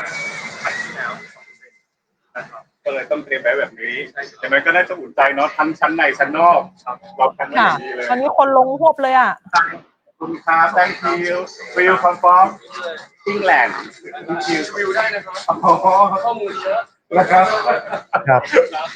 ขอบคุณครับครับผมก็ถือว่าบรรยากาศเมื่อสักครู่นี้เห็นมีคนคอมเมนต์บอกว่าอยากเห็นตรงลาดบังเกอร์ผมมั่นใจว่าตอนนี้ถ้าใครไปมอเตอร์ไซค์มิดท่อแน่เพราะว่าตอนที่ผมมาช่วงก่อนจะ3 ทุ่มน้ำคือเยอะแล้วครับตอนนี้ระดับน้ำมันสูงขึ้นมั่นใจว่าลาดบังเกอร์สำหรับมอเตอร์ไซค์น่าจะมีท่อฉะนั้นแล้วควรจะเลี่ยงเส้นตรงลาดบังเกอร์ดีกว่าครับ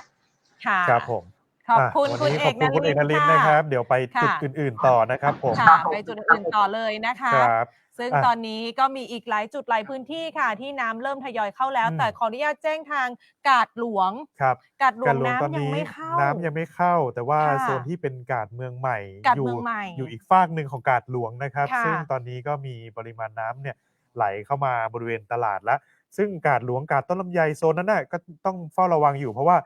น้ำปิงเนี่ยมันปริ่มๆตลิ่งเหมือนกัน แม่นเจ้า อ่ะ ตอนนี้ กา ก็ ด จะ สัน สลั ปะ บเป็น คอย 2 เวอ ท่ว ร์ มไหม ชัน คะ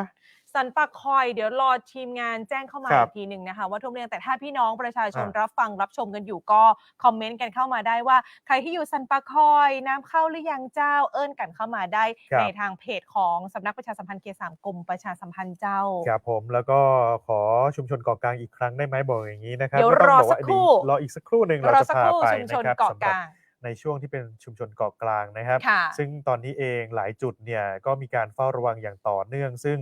จุดนี้ก็เป็นอีกหนึ่งจุดนะครับสะพาน ค่ะ เมงรายอนุสรณ์อย่างที่บอกว่าปริมาณน้ำที่ไหลอยู่ตอนเนี้ยไหลแรงมาก แล้วก็พัดพาสิ่งปฏิกูลต่างๆ ไม่ว่าจะเป็นเศษกิ่งไม้ ค่ะ เศษขยะมาติดคอสะพานเนี่ยเยอะเลย เพราะว่าสะพานเมงรายอนุสรณ์เนี่ยเป็นสะพานแห่งหนึ่งในเชียงใหม่ที่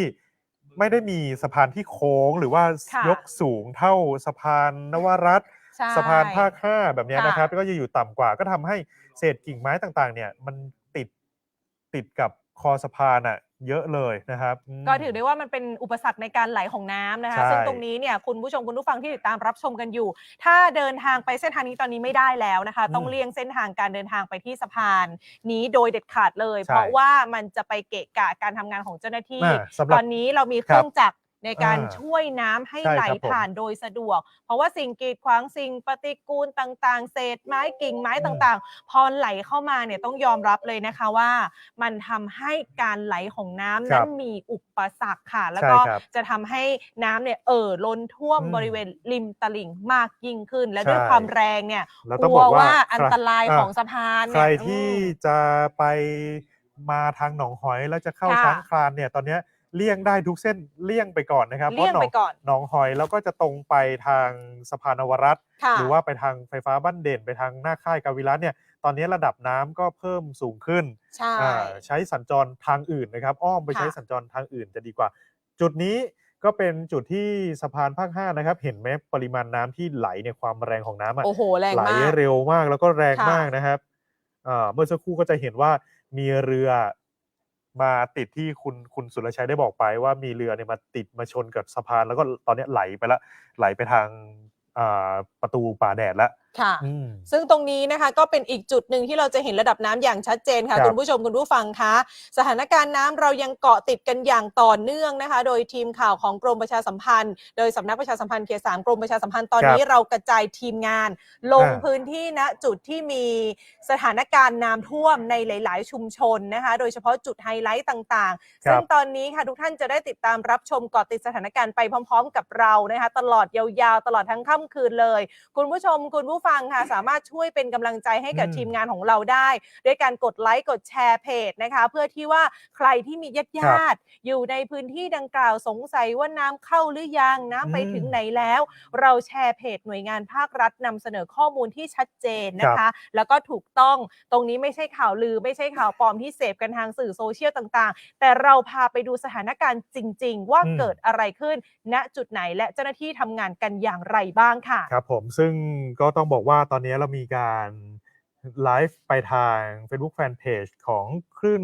พี่น้องชาติพันธุ์ ค่ะ AM ของสวทเชียงใหม่นะครับ ค่ะ 1476 ซึ่งตอนนี้ก็บอกว่าพี่น้องบนดอยก็ฝากบอกว่าเป็นกำลังใจให้คนเชียงใหม่และคนรายงานข่าวทุกท่านด้วยนะครับ ใช่ ขอบ ค่ะ คุณมากนะครับ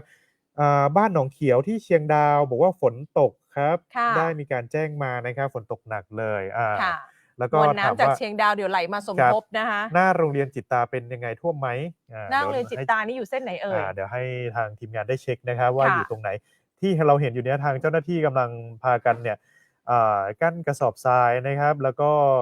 ตรวจการจราจรบริเวณสะพานภาค 5 ค่ะ ต้องบอกว่าเมื่อคราวที่แล้วมีพี่น้องประชาชนที่นำรถขึ้นไปจอดไว้บนสะพาน ใช่ แล้วก็ทำให้การจราจรเนี่ยติดขัดรวมไปถึงการกีดขวาง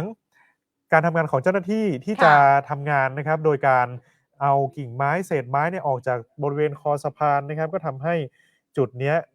เจ้าหน้าที่ได้มีการตรวจตาแล้วก็ให้พี่น้องประชาชนที่เอารถมาจอดออกจากพื้นที่ไปนะครับบนสะพานภาค 5นั่นเอง ค่ะจะสังเกตว่าในช่วงที่ลำน้ำนะคะตลอดลำน้ำเนี่ยจะมีสิ่งกีดขวางออกมาไหลมาตามน้ำเป็นระยะซึ่งทางเจ้าหน้าที่นะคะหน่วยงานต่างๆก็ระดมเครื่องจักรในการเคลียร์ทางน้ำให้น้ำไหลได้สะดวกนะคะแล้วก็จะเห็นจากหลายๆหน่วยงานต้องบอกว่าสถานการณ์ตอนนี้ค่ะคุณผู้ชมคุณผู้ฟังคะน้ำล้นเข้าท่วมในพื้นที่โซน1ถึงโซน5แล้วนะคะโซน6กับโซน7นี้รอเลยนะคะเพราะว่าระดับน้ำล่าสุดว่าโซนแต่ละโซนเนี่ยอยู่พื้นที่ไหนกันบ้างนะครับท่านใดที่อาศัยอยู่ในเชียงใหม่หรือว่าไม่ได้เป็นคนเชียงใหม่แต่ทำงานอยู่ในเชียงใหม่อย่างเงี้ยอยากรู้ว่าโซนไหนที่น้ำเข้าไปถึงแล้วนะครับโซนที่1ตอนนี้ป่าพร้าวนอกเข้าไม่ได้แล้วน้ำเนี่ยสูงขึ้นเรื่อยๆนะครับบริเวณร้านอาหารต่างๆร้านท่าน้ำทางลอดใต้สะพานป่าแดดปิดเป็นที่เรียบร้อยที่เห็นอยู่ในขณะนี้คือปิดแล้วนะครับบริเวณจุดนี้ที่มีกระสอบทรายกั้นอยู่โซนที่2ถนนเจริญประเทศตอนนี้น้ำก็เพิ่มระดับขึ้นเรื่อยๆโดยเฉพาะบริเวณ4แยกบัวระวงตอนนี้ถนนช้างคลานนะครับโซนนั้นก็เป็นอีก1โซนที่น้ำท่วมขึ้นมาแล้วนะครับโซนที่3บ้านเด่นการไฟฟ้าบ้านเด่นตอนนี้ไปถึงแค่จุดนี้ข้ามไปอีกนิดนึงทั้งลาดบังเกอร์เองโซนร้านค้าร้านอาหารเข้าไปหน้าของค่ายกาวิระตอนนี้ระดับน้ำที่คุณคมสันได้รายงานไปเพิ่มสูงขึ้นเรื่อยๆนะครับสรุปง่ายๆก็คือเส้นถนนด้านหน้าค่ายกาวิระตอนนี้น้ำท่วมแล้วเลี่ยงได้เลี่ยงนะคะรถเล็กไม่ควรจะผ่านนะครับใช่ค่ะโซนที่4ริมปิงซูเปอร์สโตร์วัดท่าสตอยตลาดทองคำค่ายกาวิระตรงถนนกองทรายตลาดสันปะข่อยตอนนี้ระดับน้ำตรงหัวเหล็กเนี่ยเริ่มซึมเข้ามาแล้วท่านใดที่ใช้เส้นนั้นเลี่ยงนะครับได้เลยโซนที่5ตลาดหนองหอยถนนเกาะกลางโรงเรียนมงฟอร์ดค่ายโรงเรียนกาวิระวัดเมืองสัตว์หลวงเมืองสัตว์น้อยหมู่บ้านปาล์มสปริงวัดเมืองกายตรงเนี้ยยังสัญจรได้อยู่สถานการณ์ยังปกติอยู่โซนนี้นะครับแต่ว่าโซนตลาดหนองหอยเนี่ยถ้าเกิดว่าไม่ได้มีธุระอะไรไปตรงนั้นแล้วมันไม่มีทางที่จะไปทางอื่นทะลุทางอื่นได้แล้วตอนนี้ทั้งสะพานเมงลายก็ปิดถ้าจะเข้าเมืองจะตรงไปเส้นค่ายกาวิระก็น้ำท่วมแล้วตอนนี้นะครับโซนที่6ถนนประชาสัมพันธ์ถนนช้างคลานไนท์บาซ่าแยกแสงตะวันลอยเคาะวัดหัวฝายหมู่บ้านเชียงใหม่แลนด์ตอนนี้น้ำท่วมบริเวณจุดที่เป็นถนนช้างคลานอยู่ตรงแยกบัวระวงแล้วก็น้ำที่บริเวณป่าพร้าวนอกเนี่ยอาจจะไหลเข้าไปสมทบบริเวณถนนช้างคลานทั้งเส้นเลยนะครับใช่ค่ะแล้วก็โซนที่7ถนนรถไฟหน้าสถานีรถไฟต่างๆเนี่ยตอนนี้ยังแห้งอยู่สถานการณ์ปกติอยู่นะครับใช่ค่ะซึ่งตอนนี้นะคะคุณผู้ชมคุณผู้ฟังที่ติดตามรับชมไลฟ์ของเรามาตลอดตอนนี้น่าจะผ่านไปแล้วประมาณชั่วโมงกว่าแล้วนะคะอีกสักครู่เราจะมาอัปเดตระดับน้ำณจุดวัดระดับน้ำ P1 สะพานนวรัตน์ค่ะว่า1ชั่วโมงผ่านไประดับน้ำเดินทางไปถึงไหนแล้วนะคะซึ่งตอนนี้เราก็รอในส่วนของระบบได้ประมวลผลค่ะตัวเลขว่าเราจะมาติดตามกันตอนนี้ระดับน้ำที่จุดวัดระดับน้ำ P1 สะพานนวรัตน์ไปถึงไหนแล้วแต่ล่าสุดนะคะในชั่วโมงที่ผ่านมาก็คืออยู่ที่4เมตร63เซนติเมตรค่ะใช่ครับเดี๋ยวอีกสักครู่หนึ่งนะครับตอนนี้คุณคมสันเนี่ยไปถึงที่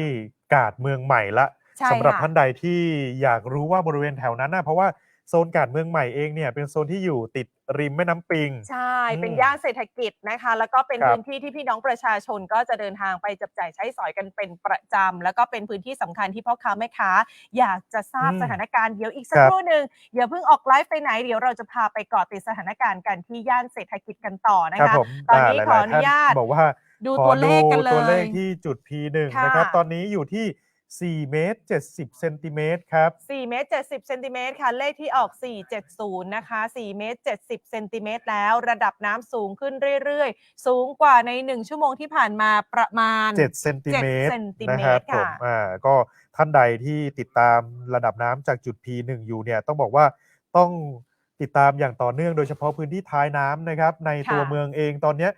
ยังไม่ท่วมตอนนี้ในตัวเมืองยังไม่ท่วมแต่ว่ามีบางจุดโซน1โซน2โซน3นะครับระดับน้ำได้ล้นแล้วนะครับผมค่ะโดยเฉพาะโซน1น้ำสูงมากระดับ1เมตร1เมตรครึ่งถึง2เมตรนะคะในจุดที่ใกล้ๆกับริมตลิ่ง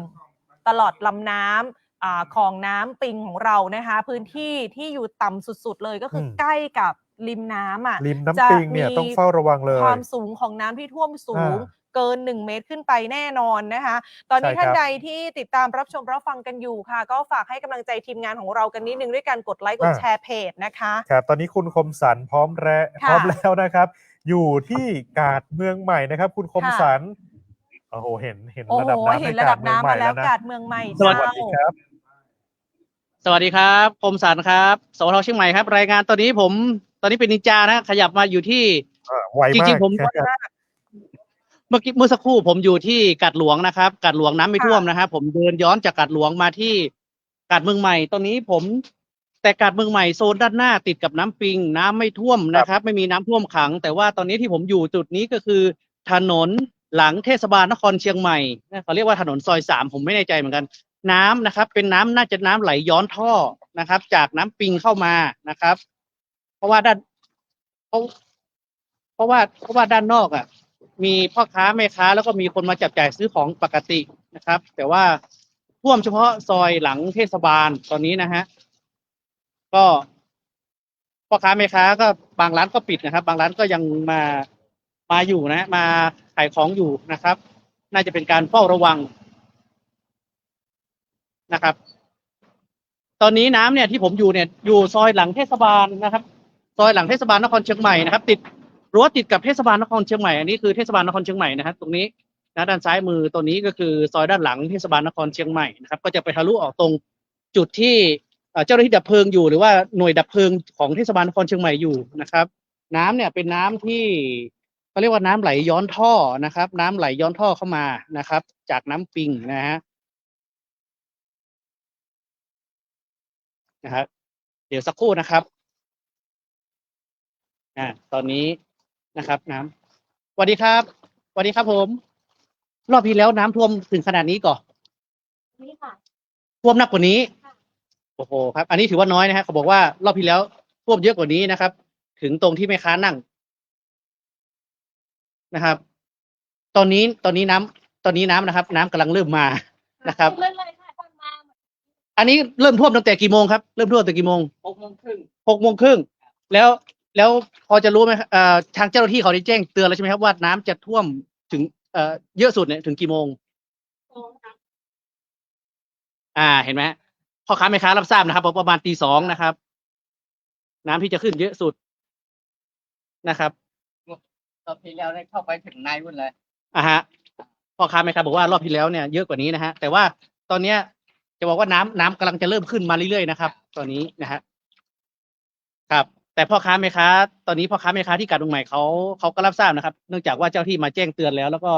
มีการน่าจะเป็นการเฝ้าระวังนะเตรียมความพร้อมจะยกของขึ้นที่สูงกันหมดแล้วนะครับ ตอนนี้ในซอยนี้นะฮะซอยหลังเทศบาลนะครับ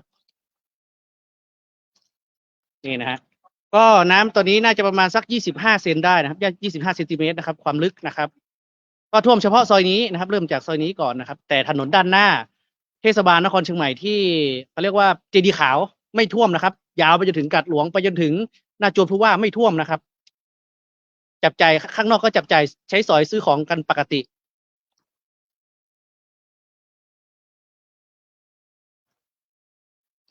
ครับแต่ว่าระดับน้ำเนี่ยจะเพิ่มขึ้นเรื่อยๆนะครับตอนนี้คือบางจุดเนี่ยคือดูจากสายตาประมาณ25 เซนแต่ว่ายังไม่ใช่จุดที่พีคสุดนะครับตามที่ได้คาดการไว้นะครับตอนนี้น้ำก็ขยับขึ้นเรื่อยๆนะครับเพราะว่า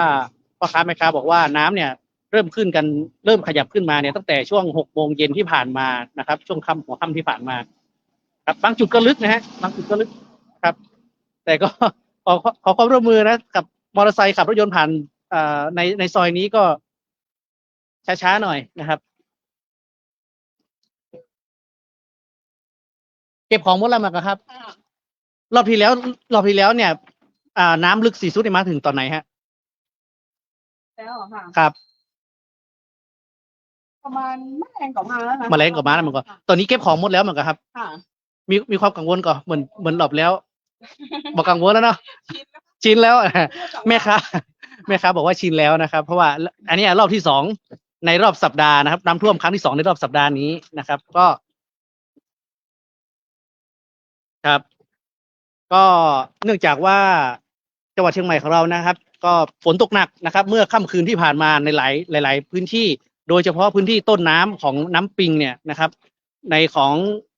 เชียงดาวนะครับ แม่ริมแม่แตงนะครับทำให้น้ำปิงเนี่ยเพิ่มสูงขึ้นนะครับ ซึ่งคาดว่าค่ำคืนนี้นะครับ น้ำจากอำเภอเชียงดาวและแม่แตงก็น่าจะมาถึงในช่วงดึกๆนะครับ แต่พ่อค้าแม่ค้าเขาก็มีการเตรียมความพร้อมนะครับ ไว้แล้วเนี่ยอันนี้เป็นที่กาดเมืองใหม่นะครับ หลังเทศบาลนครเชียงใหม่ซอยหลังเทศบาลนครเชียงใหม่ตอนนี้ท่วมอยู่จุดเดียวนะครับ เป็นน้ำนะฮะน้ำล้นท่อย้อนท่อนะครับ ก็ตอนนี้นะครับ ในส่วนของนะครับด้านนอกนะครับ ด้านนอกถนนด้านหน้านะครับเทศบาลนครเชียงใหม่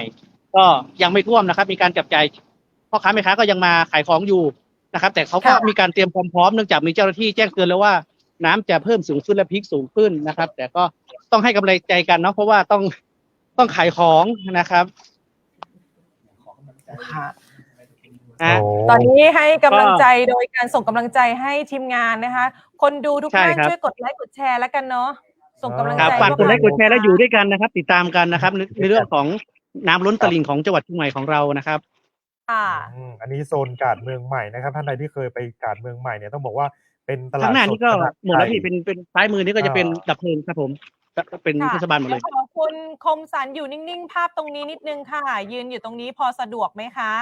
ขอดูได้ครับออกไปเป็นน้ำปิงเลยไหมครับหรือว่าเป็นโซนไหนครับตรงนี้ถ้าออกไปเนี่ยฝั่งซ้ายมือคือที่เขาเรียกว่า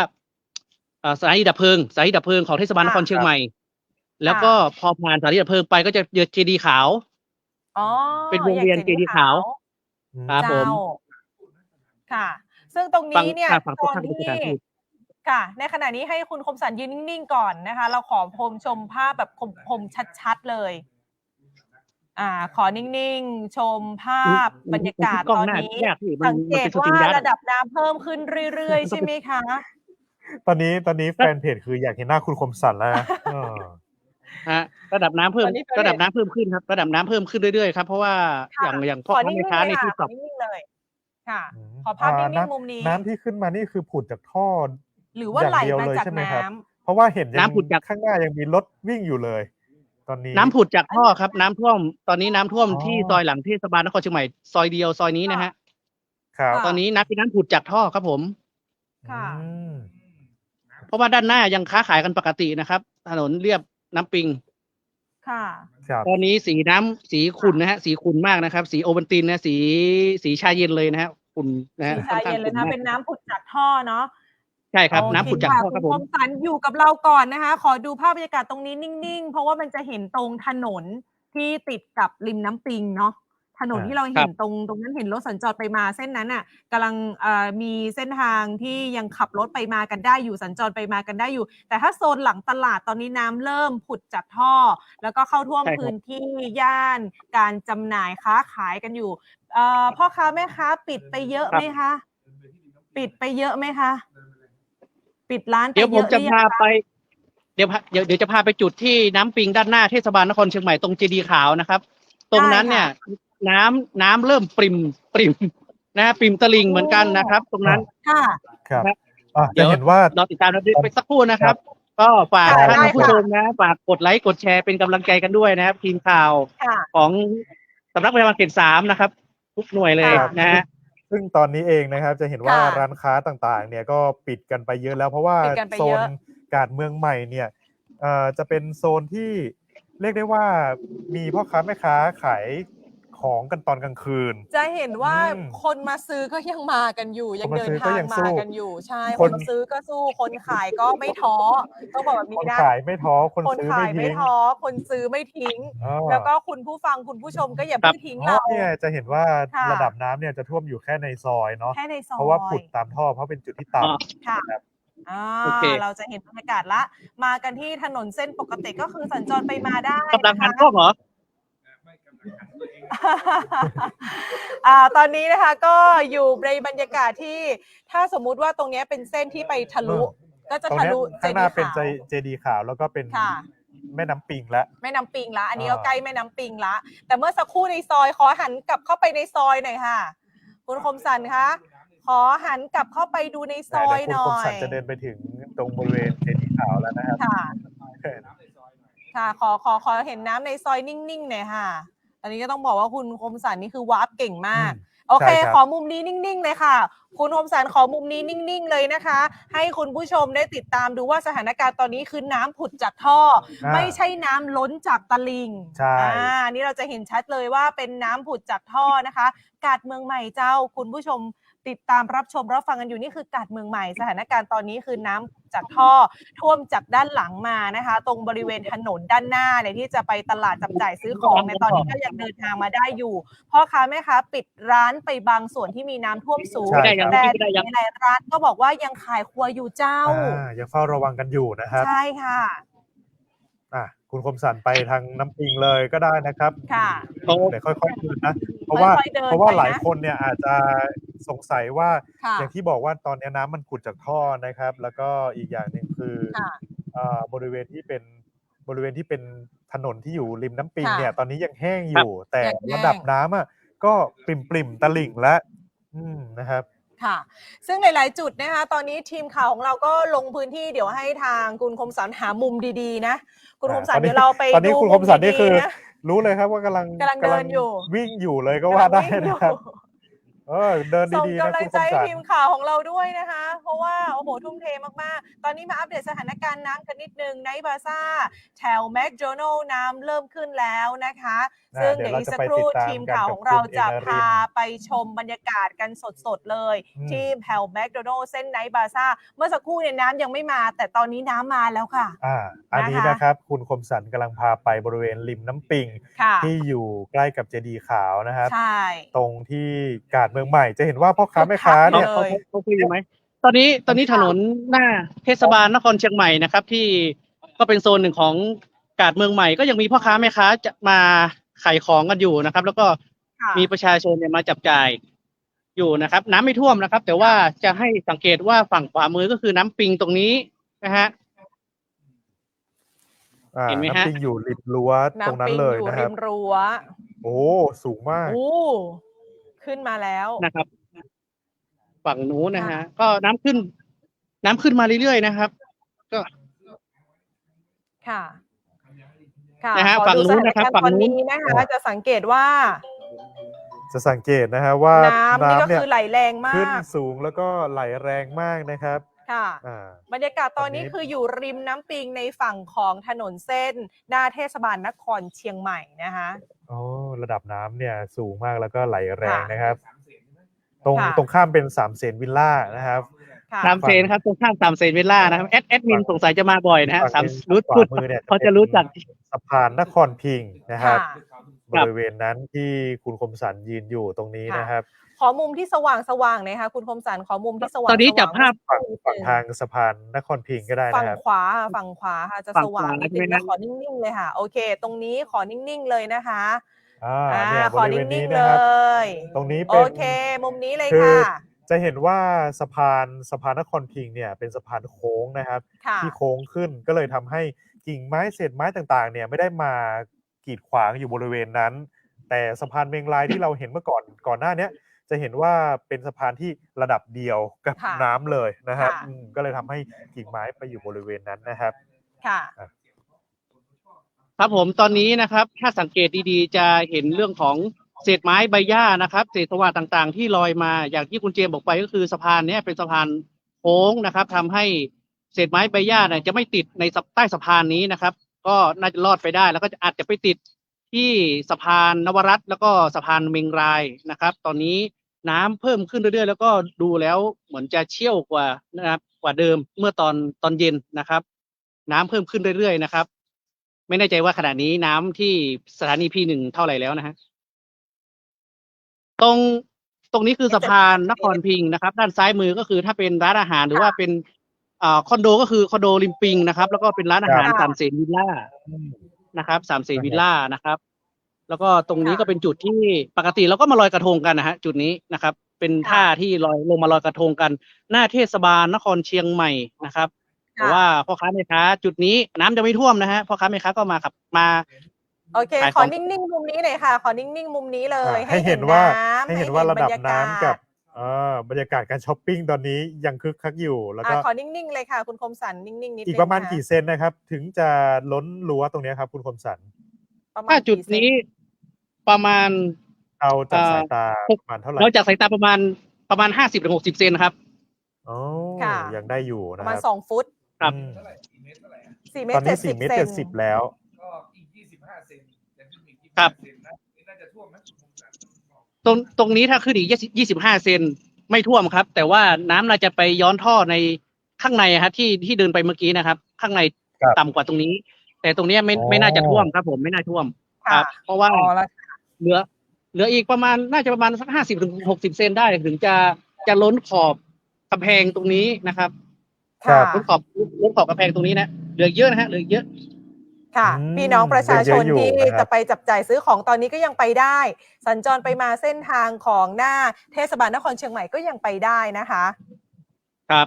เพราะว่า ค่ะ แล้วก็ที่กาดหลวงนะครับ ที่ผมเดินย้อนกลับมากาดหลวงก็ไม่ท่วมนะครับ ค่ะ ไม่มีการท่วมพื้นผิวจราจรครับ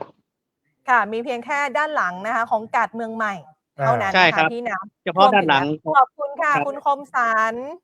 เดี๋ยวได้ติดตามกันเรื่อยๆนะครับ ผมไปเกาะติดสถานการณ์อยู่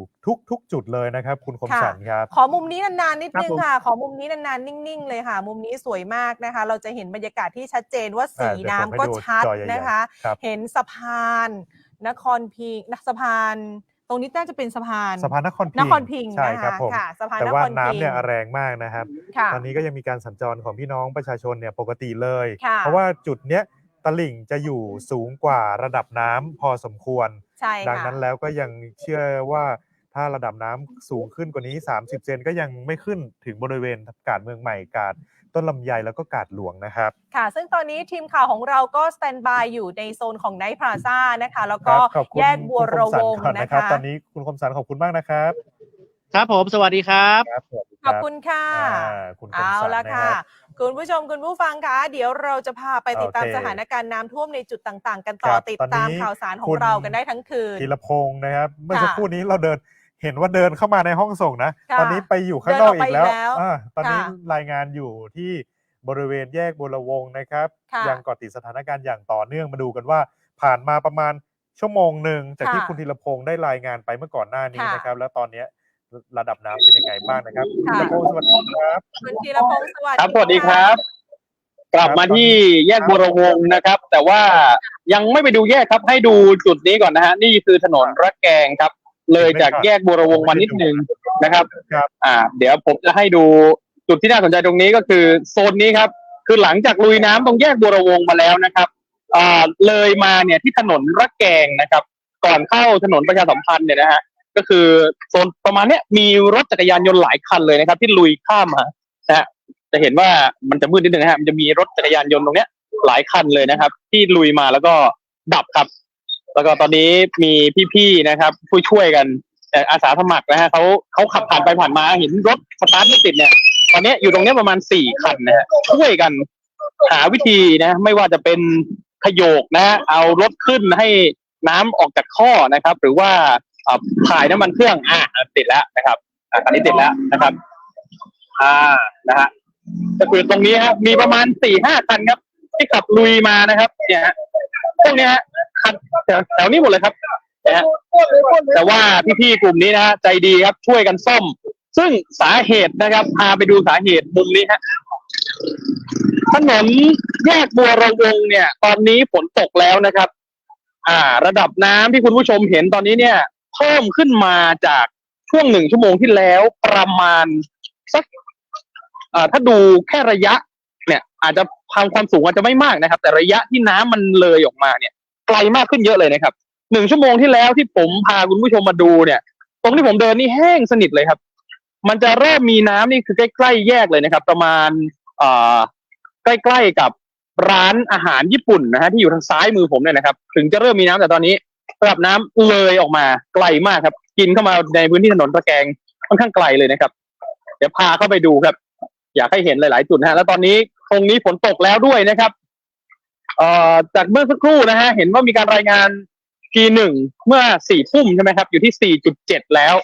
ก็ตอนนี้มีฝนซ้ำลงมาครับ อยู่บนถนนระแกงนะครับ ตอนนี้ที่ไม่ได้เอารถจักรยานยนต์เข้ามานี่เพราะว่ากลัวว่าจะดับนะครับ ก็เลยให้เห็นจากด้านนี้แล้วกันนะฮะจะเดินพาเข้าไปนะครับนะฮะตอนนี้ถนนเริ่มเงียบแล้วนะครับช่วงก่อนประมาณ1 ชั่วโมงก่อนหน้านี้เนี่ยรถยังเยอะอยู่เลยแต่ตอนนี้เริ่มน้อยลงนะฮะเนื่องจากว่าส่วนหนึ่งก็คือตอนนี้ก็ประมาณ4:30แล้วนะครับแล้วก็ช่วงตรงเนี้ยน้ำเริ่มลึกมากขึ้นสูงมากขึ้นนะฮะปรับสูงขึ้นมาจากเดิมนี่เกือบจะจริงๆถ้าวัดจริงก็อาจจะเกือบ10 เซนได้แหละครับเพราะว่าเมื่อสักครู่นี้โซนนี้ยังไม่มีน้ำนะฮะแถวนี้เมื่อกี้ไม่มีน้ำครับตอนนี้มาแล้วครับจุดที่เรายืนรายงานให้คุณผู้ชมดูเมื่อสักครู่นี้อยู่ที่เกาะกลางด้านหน้าแยกเลยนะครับจะเห็นได้ว่าเกาะกลางที่เมื่อครู่ยืนเนี่ยแห้งแต่ตอนนี้จมไปแล้วครับต้องบอกว่าจุดนี้เป็นหนึ่งในจุดที่พูดไปเมื่อตั้งแต่ช่วงที่แล้วนะครับว่าเป็นจุดที่เอาไว้วัดระดับน้ำของแม่น้ำปิงได้เลยว่าเข้าใกล้ภาวะที่น้ำจะท่วมเขตพื้นที่เศรษฐกิจเนี่ยมากน้อยแค่ไหนนะเพราะว่ารับน้ำต่อมาจากถนนช้างคลานนะครับเดี๋ยวพาเข้าไปดูอีกนิดนึงครับเดี๋ยวจะไปหยุดตรงแยกให้นะครับตอนนี้ฝนตกครับแล้วก็เมื่อสักครู่นะครับมีการไปผมวิ่งผ่านถนนเส้นนี้ไปทางถนนช้างคลานเนี่ยพุ่งตรงไปเรื่อยๆเนี่ยนะครับไปจนถึงบริเวณเลยทางเข้าเชียงใหม่แลนด์ไปแล้วนะครับช่วงบริเวณหน้าโรงแรมปาร์คโฮเทลเนี่ยเขาไม่ให้รถผ่านแล้วนะครับตรงนั้นเพราะว่าน้ำจากแม่น้ำปิงเนี่ยตรงรติลานาเนี่ยมันเลยออกมาแล้วนะฮะแล้วก็มีรถไปดับตรงนู้น2-3 คันเหมือนกันนะครับเดี๋ยวพามาดูครับตรงนี้ก็ถือว่าเป็นจุดที่น้ำท่วมสูงมากนะครับตรงนี้นี่ครับผมพาคุณผู้ชมมาถึงแยกแล้วนะครับทั้งที่ระยะนิดเดียวเท่านี้ครับแต่ว่าตอนนี้พามาถึงแล้วนะครับฝั่งนี้ครับถนนช้างคลานครับจะเห็นได้ว่าเงียบมากเลยนะตอนนี้รถเริ่มน้อยลงแล้วครับค่ะคุณอุ้ยคะค่ะครับ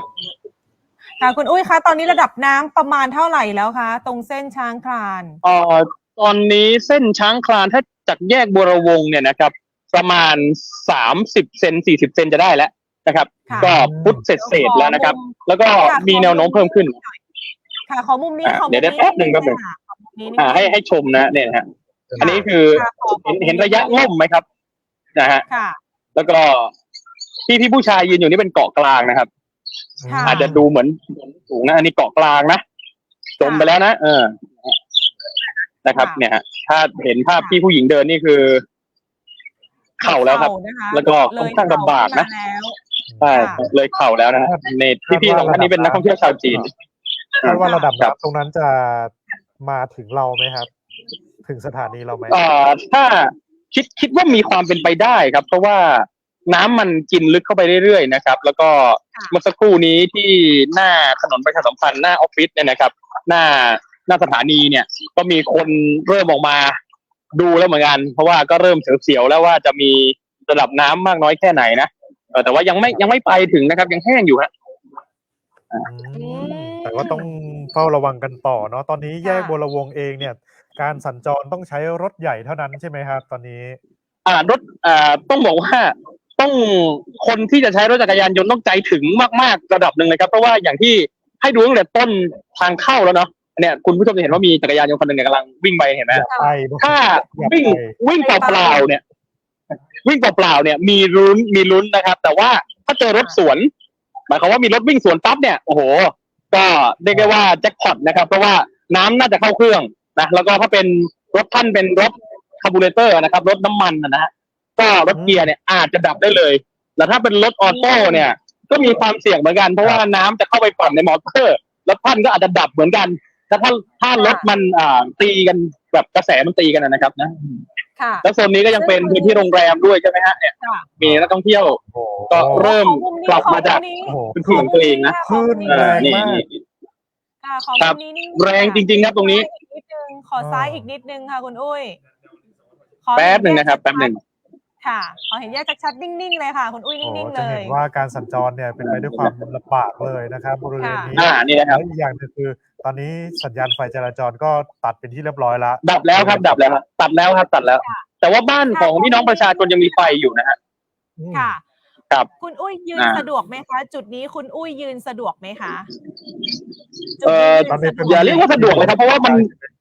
มันอยู่ในน้ำประมาณครึ่งขาแล้วนะครับมันสะดวกที่สุดได้ตรงนี้แหละฮะเพราะว่าคือต้องบอกว่าเวลาเราอยู่ในสถานการณ์ที่อย่างภาพน่าจะเห็นนะนักท่องเที่ยวที่เขาเดินอยู่เนี่ยนะครับเวลาเราเดินอยู่บนในน้ำลึกประมาณนึงเนี่ยมันจะมีปัญหาว่าเราไม่เห็นข้างล่างเนาะเราจะไม่เห็นว่าใต้น้ำเป็นอะไรเพราะมันเป็นน้ำแบบสีชาเย็นอย่างเงี้ยนะครับสีโคลนเนี่ยก็ต้องระมัดระวังแล้วก็โซนนี้เนี่ย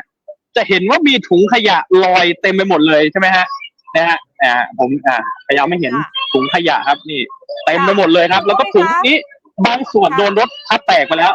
ก็ขยะก็ลอยด้วยนะฮะระวังตัวเองด้วยนะครับตอนนี้เอาละค่ะคุณอุ้ยเดี๋ยวให้คุณอุ้ยอยู่ในจุดที่ปลอดภัยนะคะเพราะว่าเรายังมีสถานการณ์น้ำท่วมอีกจุดหนึ่งที่รายงานเข้ามาคุณอุ้ยอย่าเพิ่งกลับสถานีนะเดี๋ยวกลับมาหาคุณอุ้ยใหม่นะคะครับผมขอบคุณมากนะครับเดี๋ยวไปติดตามสถานการณ์ในจุดอื่นๆต่อนะครับขอบคุณคุณธีรพงศ์นะครับตอนนี้ที่มีคนถามเข้ามานะครับบริเวณหน้าแยกเมืองกายเนี่ยวัดเมืองกายแถวนั้นใช่ครับผมแล้วก็บริเวณไฟฟ้าบ้านเด่นตอนนี้มีทีมข่าวของเราอยู่ที่ของสวท.เชียงใหม่อยู่ที่แถวไฟฟ้าบ้านเด่นนะครับหลายท่านถามเข้ามาว่าอยากเห็นสถานการณ์ตอนนี้พี่เจี๊ยบนะครับสวัสดีครับพี่เจี๊ยบเจ้าสวัสดีค่ะน้องเจมน้องแจงคุณผู้ชมคุณผู้ฟังทุกท่านค่ะดิฉันว่ามาเป็นนินทาเลยนะคะตอนนี้ค่ะอยู่ที่ซอยข้างการไฟฟ้าส่วนภูมิภาคสาขาบ้านเด่นนะคะซึ่งเป็นอีกจุดหนึ่งที่รอบที่แล้วเนี่ยระดับน้ำขึ้นสูงเหมือนกันสอบถามเจ้าหน้าที่แถวนี้เขาบอกว่ารอบที่แล้วเนี่ยระดับน้ำขึ้นเกือบเมตรนึงเลยค่ะแต่ว่ารอบนี้เนี่ยถ้าดูเทียบจากระดับน้ำปิงณตอนนี้เนี่ยนะคะพี่เจ้าหน้าที่ก็บอกว่าถ้าเป็นครั้งที่แล้วเนี่ยขึ้นมาน่าจะถึงระดับเอวแล้วล่ะแต่รอบเนี้ยด้วยเขาได้ทำพนังกั้นน้ำนะคะตรงบริเวณแนวแม่น้ำปิงข้างหลังจะเห็นเป็นแสงไฟเห็นไหมคะสุดสายแสงไฟอะค่ะที่มีรถบรรทุกขับออกมานะคะตรงนั้นก็จะมีบ้านคนมีรีสอร์ทนะคะมีร้านค้าร้านอาหารเนี่ยค่ะที่ก่อนหน้านี้รอบที่แล้วเนี่ยเขาไม่ได้แบบทำเป็นพนังกั้นน้ำนะคะน้ำปิงก็เลยจะเข้าจากตรงนั้นเข้ามาก็เลยทำให้ระดับน้ำเนี่ยเพิ่มสูงขึ้นแต่ว่ารอบนี้เนี่ยด้วยการประสานการทำงานร่วมกันค่ะทางเทศบาลนครเชียงใหม่ทางการไฟฟ้าส่วนภูมิภาคแล้วก็เจ้าของบ้านผู้ประกอบการรีสอร์ทร้านค้าที่อยู่ตรงแนวที่อยู่ริมตลิ่งนะคะก็ให้ความร่วมมือค่ะก็ทำแนวพนังกั้นน้ำปิงรอบนี้ก็เลยน้ำปิงอันนี้เป็นรถที่เห็นนี่เป็นรถบรรทุกของทางการไฟฟ้าค่ะเป็นของเจ้าหน้าที่ใช่ค่ะเป็นรถของเจ้าหน้าที่ที่เขาไปดูระดับน้ำตรงน้ำปิงข้างในนะคะค่ะซึ่งทางการไฟฟ้าส่วนภูมิภาคเขาก็จัดเจ้าหน้าที่เฝ้าระวังตลอดนะคะคืนนี้ก็ทั้งคืนเลยค่ะนี่ก็จะเป็นระดับน้ำนะคะตอนนี้เนี่ยตรงที่จุดที่เจี๊ยบอยู่เนี่ยระดับน้ำอยู่ถึงประมาณข้อเท้าค่ะถึงระดับข้อเท้านะคะตรงนี้ก็จะเป็นบริเวณด้านหลังของอาคารสำนักงานการไฟฟ้าส่วนภูมิภาคแล้วก็การไฟฟ้าส่วนภูมิภาคเขต 1 ภาคเหนือนะคะพี่เจี๊ยบค่ะพี่เจี๊ยบคะขอจุดที่สว่างเมื่อสักครู่นี้แบบนิ่งๆเลยค่ะพี่เจี๊ยบสะดวกรายงานนี้เดี๋ยวนะคะค่ะที่สว่างอันนี้ก็จะเป็นจุดที่จากปากทางหน้าสำนักงานการไฟฟ้าส่วนภูมิภาคแล้วก็เดินเข้ามาตรงนี้คือจุดที่สว่างที่สุดแล้วค่ะน้องแจงค่ะโอเคจุดนี้พี่เจี๊ยบนิ่งๆยืนรายงานได้เลยค่ะค่ะเนี่ยค่ะตรงนี้จะเป็นจุดที่สว่างที่สุดแล้วนะคะที่สามารถจะให้เห็นภาพได้ค่ะก็ในส่วนของการเตรียมพร้อมรอบนี้เนี่ยทางการไฟฟ้าก็เตรียมพร้อมมากกว่ารอบที่แล้วเสริมพนังกั้นเพิ่มกว่าเดิม4 เท่านะคะก็เรียกว่ารอบนี้ทางคิดว่าน้ำน่าจะไม่เท่ากับรอบที่แล้วนะคะแต่ว่าในส่วนของความเสียหายอะไรต่างๆก็ยังไม่มีความเสียหายตอนนี้ค่ะค่ะตอนนี้ระดับน้ำความแรงของน้ำก็ยังคงไหลแรงอยู่นะคะจะเป็นลักษณะแบบน้ำค่อยๆเข้ามามากกว่าค่ะไม่ได้แบบเป็นลักษณะไหลทะลักเข้ามา ค่ะ อันนี้คือน้ำล้นท่อ ซึมมาจาก เนาะ ริมตลิ่งอาจจะเป็นน้ำที่ซึมมาจากแนวพนังกระสอบทรายค่ะ ค่ะอ๋อก็คือ ค่ะ มีแน ก็ ว จะ ก เป็น ระส ระ อบ ดับ ท ที่ รา ยัง ย ไม่ เนี่ย ไม่สูงมากเท่าไหร่ ค่ะ ก็ถือได้ เนี่ย ว่า ค่ะ มีแนวกระสอบทรายช่วยในเรื่องของแรงต้านนะคะทำให้ ใช่ น้ำ แล้ว ไม่ ร ไหล อบ แร นี้ ง คื จ อน เขา เกิน เพิ่ ไป ม รอบนี้เขาเพิ่มจุดวางแนวกระสอบทรา ค่ะ ยเพิ่มขึ้น ค่ะ ด้วยค่ะ ค่ะ อันนี้ก็คือจุดของหน้าการไฟฟ้าบ้านเด่นนะคะ ซึ่งมีคุณผู้ชมคุณ ค่ะ ผู้ฟังทักเข้ามาสอบถามกันหลายท่านเหมือนกันว่าตรงเส้นบ้านเด่นนี้เป็นยังไงบ้าง นี่ก็คือภาพบรรยากาศสดๆนะคะ ทีมงานบอกว่าเดี๋ยวแบตจะหมดแล้ว ขอบคุณพี่เจี๊ยบมากๆค่ะ ดูแลตัวเองด้วยนะ ค่ะ คะ ค่ะ ขอ ส บ วัส คุณ ดีค่ะ มาก ขอบ ๆ คุ ค่ะ ณมากนะครับ นี่ก็คือทีมข่าวของ ส อ่า วท. เชียงใหม่นะ ใช่ คะ ครับผมเรายังติดตามสถานการณ์อย่างต่อเนื่องในทุกๆ จุดนะครับ ค่ะ สำหรับพื้นที่จังหวัดเชียงใหม่ตอนนี้ต้องเฝ้า ค่ะ ระวัง แล้วก็ต้องติดตามอย่างต่อเนื่อง เพราะว่าทุกจุดเนี่ยน้ำท่วมขัง แล้วก็ล้นผิวจราจรเข้าบ้านเรือนพี่น้องประชาชนหลายจุดแล้วอย่างที่เรารายงานไปนะครับ ค่ะ ตอนนี้มีอีก 1 จุด ค่ะ จากคุณเมทัศน์นะครับซึ่ง ค่ะ ต้อง ใน บอกว่า เรื่องของ จุดนี้เป็นจุดที่คุณเมทัศน์นะครับอยู่บริเวณ เดี๋ยวอีกสักครู่หนึ่งนะครับ เราจะได้ไปติดตามกันตอนนี้คุณเมทัศน์สวัสดีครับ พร้อ คุ ม ณเมทัศน์ครับ คุณเมทัศน์สวัสดีค่ะ พักเลย ครับตอนนี้อยู่ ขอบคุณครับคุณถาปกรคุณอริสาครับ ตอนนี้ผมอยู่ที่บริเวณถนนปราบป่าพร้าว3นะครับ ซึ่งพื้นที่นี้ก็ถือว่าเป็นอีกหนึ่งพื้นที่ครับ เห็นได้ชัดเจนนะครับว่าปริมาณน้ำเนี่ยกำลังหลากเข้ามานะครับ ตอนนี้เนี่ยอยู่ในระดับเข่าของผมแล้วนะครับ ก็ประมาณ60เซนติเมตรได้นะครับ ซึ่งตอนนี้เนี่ยทางรถเล็กไม่สามารถที่จะสัญจรได้แล้วนะครับรถทุกชนิดเลยรถใหญ่ก็ไม่สามารถที่จะสัญจรได้ แต่ว่าภาพรวมเนี่ยเราจะยังเห็นพี่น้องประชาชนที่ยังคงต้องเดินทางเท้านะครับ เข้ากับยังบ้านเรือนของตนเองอยู่นะครับ ซึ่งหลายคนก็บอกมาว่าน้ำในครั้งนี้เนี่ยมาค่อนข้างที่จะเร็วนะครับ มาค่อนข้างที่จะเร็วเป็นอย่างมากเลยนะครับ แต่ว่าหลายท่านเนี่ยก็พร้อมที่จะปรับตัวนะครับตามสถานการณ์นะครับ ตอนนี้ก็จะเห็นว่ามีประชาชนยังคงเดินทางเข้ามาอยู่ครับ ครับสวัสดีครั ส บ วัสดีครับได้ครับเดี๋ยวขออนุญาตสัมภาษณ์หน่อยสะดวกไหมฮะ อยู่ทางใดครับ เข้าไปแก่มไก่ก่อนครับ ประมาณ200 เมตร บ้านตัวเองเลย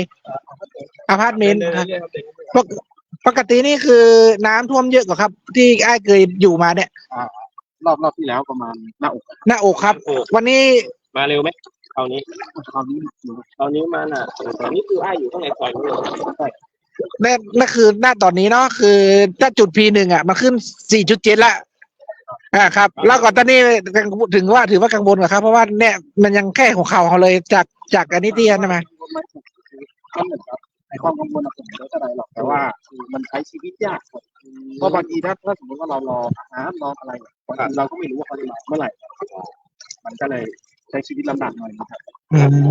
ทางเทศบาลก็ได้มีการตั้งทีม CM Force เพื่อจะให้ประสานงานโดยตรงเลยใครที่จะต้องการที่จะได้รับความช่วยเหลืออะไรก็ประสานไปที่ทางเทศบาลนี่โอเคไหม แต่ก็ยังไม่ถือว่าพี่ยังไม่หรือว่ายังไม่เดือดร้อนมากเนาะยังได้อยู่รอบ 2นี่เป็นไงครับพี่ ตอนนี้น่าจะยังครับเพราะว่ามันสูงกว่าระดับน้ำอยู่ประมาณนี้ คิดไหมครับว่ามันจะมารอบ 2 ไม่คิด มาเร็วนะครับรอบนี้ใช่ ผมไปเชียงรายกลับมาก็มีขนาดนี้แล้วครับ อ๋อระวังนะครับ ตรงนี้ลึกครับ ทีนี้ไอ้ได้รับ SMS แจ้งเตือนไหม ได้ครับได้ ได้รับแจ้งเตือนก่อนหน้านี้แล้วใช่ไหมเป็นยังไงบ้างครับกับเรื่องของการที่ทางหน่วยงานภาครัฐเนี่ยเวลาเกิดปัญหาอะไรเขาก็พร้อมจะรีบส่ง SMS แจ้งเตือนพี่น้องประชาชนเราโอเคไหมครับ โอเคครับโอเคแต่ว่าผมมาไม่ทันเฉย อ๋อ อันนี้เขาแจ้งเตือนประมาณกี่วันได้ เขาแจ้งเตือนตั้งแต่เหมือนจะตั้งแต่เมื่อวานนะครับตั้งแต่เมื่อวานใช่ แล้วอย่างนี้เรื่องของการได้รับความช่วยเหลือเราอยากจะขอรับความช่วยเหลืออะไรเพิ่มเติมไหมครับ ผมอยากให้มีเจ้าหน้าที่เข้ามาดูบ้างครับเพราะบางทีมีคนแก่มีอะไรคือเขาขาดเหลือมันก็ลำบากหน่อย ครับ โอเคขอบคุณมากครับพี่ครับ พี่น้องประชาชนขอบคุณมากเลยนะครับ ผม กำลังใจให้นะครับพี่ เดี๋ยว นี่ก็คืออีกหนึ่งอย่างนะที่พี่น้องประชาชนก็ฝากเข้ามาในเรื่องของความช่วยเหลือต่างๆนะครับเดี๋ยวเราจะพาไปดูกันเดินไปเรื่อยๆครับไปดูสถานการณ์น้ำที่บริเวณถนนช้างคลานตอนนี้เราจะเห็นได้ว่าปริมาณน้ำตอนนี้เนี่ยก็เพิ่มขึ้นเรื่อยๆนะครับเพิ่มขึ้นเรื่อยๆนะครับเพิ่มขึ้นเรื่อยๆแล้วก็แต่ว่ายังไม่เท่ากับในช่วงรอบแรกนะครับแต่ว่าน้ำในครั้งนี้เนี่ยมาค่อนข้างที่จะเร็วเป็นอย่างมากเลยนะครับก็เชื่อว่าหลายท่านเนี่ยเชื่อว่าน้ำเนี่ย น่าจะลดลงไปเร็วตามที่ไหลเข้ามาด้วยครับคุณอริสาคุณถาปกรครับเมื่อช่วงก่อนหน้านี้ครับผมได้มีโอกาสไปสัมภาษณ์นะครับทางท่านผู้กำกับการตำรวจภูธรผู้กำกับการสภ.เมืองเชียงใหม่นะครับซึ่งท่านเองเนี่ยก็บอกว่าที่บริเวณถนนสะพานภาค 5นะครับก็มีการจัดเตรียมเจ้าหน้าที่คอยให้บริการพี่น้องประชาชนอยู่นะครับโดยเฉพาะเรื่องของการฝากรถสำหรับพี่น้องประชาชนที่อยู่ในชุมชนและต้องการที่จะได้รับความช่วยเหลืออยากจะได้พื้นที่ในการจอดรถนะครับก็มีเจ้าหน้าที่ตำรวจคอยให้บริการดูแลตลอด24ชั่วโมงเลยนะครับเดี๋ยวเราจะไปฟังเสียงสัมภาษณ์การกับทางพันตำรวจเอกปรัชญาทิศลาผู้กำกับสภ.เมืองเชียงใหม่กันครับ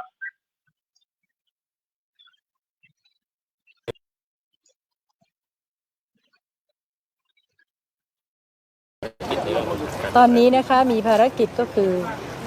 คอยรับ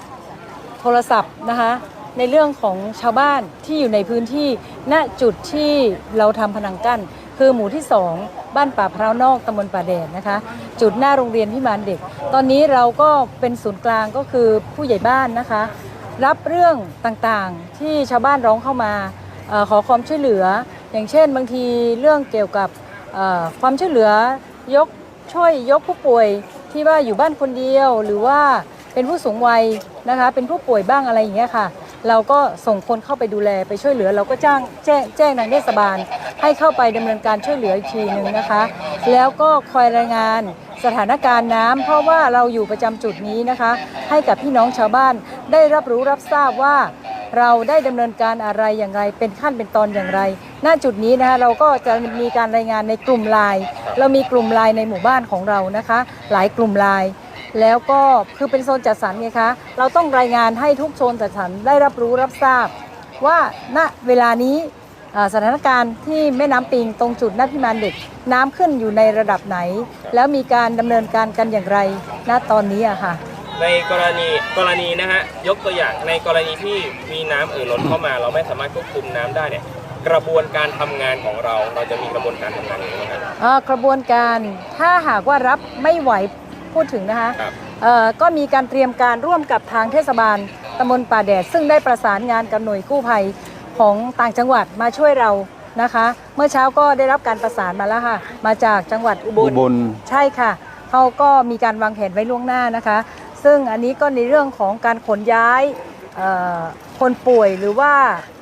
ประชาชนที่ได้รับผลกระทบนะซึ่งไม่สามารถออกจากบ้านได้อะไรอย่างเงี้ยค่ะเพื่อความปลอดภัยไว้ก่อนเบื้องต้นนะคะที่เราจะต้องวางแผนกันในชั้นนี้ไปก่อนเรื่องของการบริหารจัดการโรงครัวเป็นไงบ้างฮะโรงครัวตอนนี้ค่ะเทศบาลป่าแดดก็จะมีการตั้งโรงครัวที่เป็นจุดๆไปบางหมู่บ้านเขาก็มีผู้ใหญ่บ้านนะคะมีสตรีแม่บ้านนะคะกลุ่มผู้นำมาช่วยกันทำอาหารทำโรงครัวกันนะแต่จุดใหญ่นี่ก็จะอยู่ที่สำนักงานเทศบาลตำบลป่าแดดค่ะครับผมอยากจะฝากอะไรถึงพี่น้องประชาชนก็ตอนนี้นะคะก็ให้พี่น้องชาวบ้านนะคะในพื้นที่ในตำบลป่าแดดนะคะที่ได้รับผลกระทบนะก็ต้องดูแลตัวเองด้วยนะคะสิ่งไหนถ้าท่านได้รับผลกระทบที่ไม่สามารถช่วยเหลือตัวเองได้ท่านสามารถแจ้งเข้ามาได้นะคะที่งานป้องกันนะคะ053-447-079นะคะแจ้งมาทางงานป้องกันได้ค่ะเราพร้อมที่จะให้ความช่วยเหลือค่ะครับมาอีกหนึ่งประเด็นนะครับเรื่องโรคต่างๆที่มาหลังน้ำลดเนี่ยมีแผนการจัดการยังไงบ้างครับตอนนี้เราก็ได้เตรียมด้านแรกคืออสม.เนาะที่จะนำข้อมูลต่างๆแจ้งให้กับทางเทศบาลเราและทางเทศบาลเราก็จะออกไปติดตามงานนะครับแล้วก็ไปให้ความช่วยเหลือในด้านสุขภาพในด้านความเจ็บป่วยนะฮะทุกอย่างทุกขั้นตอนเราสามารถที่จะเข้าไปถึงในพื้นที่ได้ทันท่วงทีครับครับจากการลงพื้นที่ไปสอบถามชาวบ้านเนี่ยเราเพราะว่าส่วนใหญ่ชาวบ้านจะมีปัญหาเรื่องอะไรบ้างครับตอนนี้เหรอครับรู้สึกว่าจะเป็นด้านจิตใจนะครับรู้สึกจะเครียดกันนะครับกลัวน้ำแล้วก็นอนไม่ค่อยหลับอะไรอย่างเงี้ยเป็นโรคทางด้านจิตใจเราสามารถที่จะไปทำให้ความเข้าใจกับเขาให้เขาเข้าใจว่าทุกวันเนี่ยเราได้ จัดทำแผนอย่างดีแล้วเรื่องเกี่ยวกับน้ำท่วมนะครับ ขอให้พี่น้องไม่ต้องหวาดระแวงไม่ต้องตกใจอะไรมากมาย เราสามารถที่จะควบคุมสถานการณ์ได้ตลอดเวลาครับ ครับผมอยากจะฝากอะไรถึงพี่น้องประชาชนไหมครับ ก็ขอให้พี่น้องดูแลตัวเองนะครับ ดูแลญาติพี่น้องนะครับ อย่าให้มีโรคภัยไข้เจ็บนะครับ ขอให้รักษาสุขภาพจิตใจให้ดีนะครับ อย่าเครียดนะฮะขอให้ดูแลตัวเองอย่างดีที่สุดครับครับสวัสดีครับสวัสดีครับ น่าจะได้ใส่ได้ไหมไปได้แล้ว ใช่ครับในจุดนี้เนี่ยบริเวณสะพานภาค5เนี่ยเราได้มีการเปิดให้บริการอะไรให้กับพี่น้องประชาชนไหมครับ ครับก็สำหรับในช่วงอุทกภัยนี้นะครับรอบที่2นี่นะครับก็อย่างที่ผมจะดูจากภาพนี้เนอะ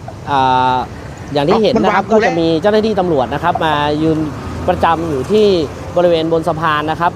ก็จะมีรถของประชาชนพี่น้องประชาชนเนี่ยระหว่างที่น้ำท่วมเนี่ยขออนุญาตอธิบายอย่างนี้นะครับระหว่างที่น้ำท่วมเนี่ยก็จะมีรถของประชาชนเนี่ยจอดหนีน้ำท่วมมาค่อนข้างมากนะครับเราเกรงว่าจะเกิดการลักขโมยลักทรัพย์นะครับซ้ำเติมของกับพี่น้องประชาชนนะครับก็เลยจัดเจ้าหน้าที่เจ้าหน้าที่ตำรวจนะครับคอยดูแลนะครับคอยออกตรวจตา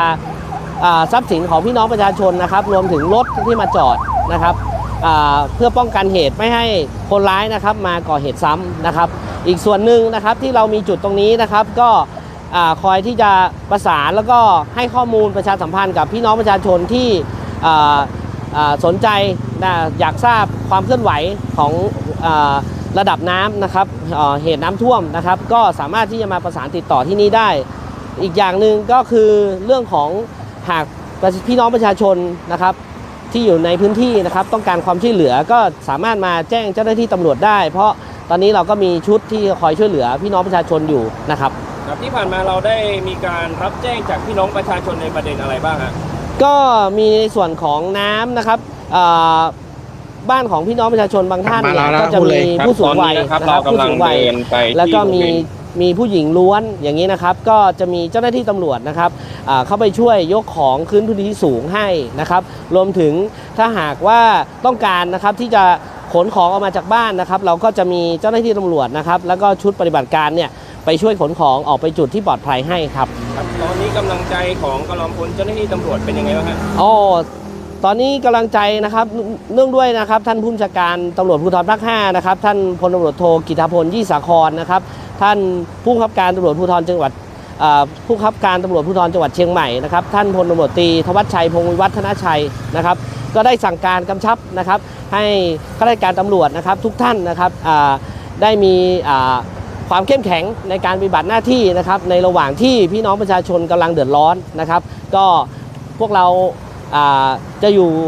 ดูแลพี่น้องประชาชนอย่างเต็มที่ครับในช่วงนี้ครับท่านได้เน้นย้ำเรื่องไหนเป็นพิเศษไหมฮะในส่วนของเจ้าหน้าที่ตำรวจนะครับก็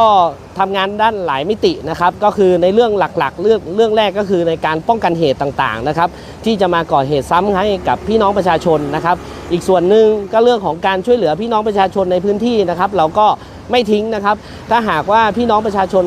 คนไหนนะครับที่อยากจะขอความช่วยเหลือนะครับจากเจ้าหน้าที่ตำรวจสามารถที่จะเข้ามาหรือโทรมาติดต่อทางเจ้าหน้าที่ตำรวจได้ทุกๆสถานีได้ครับครับ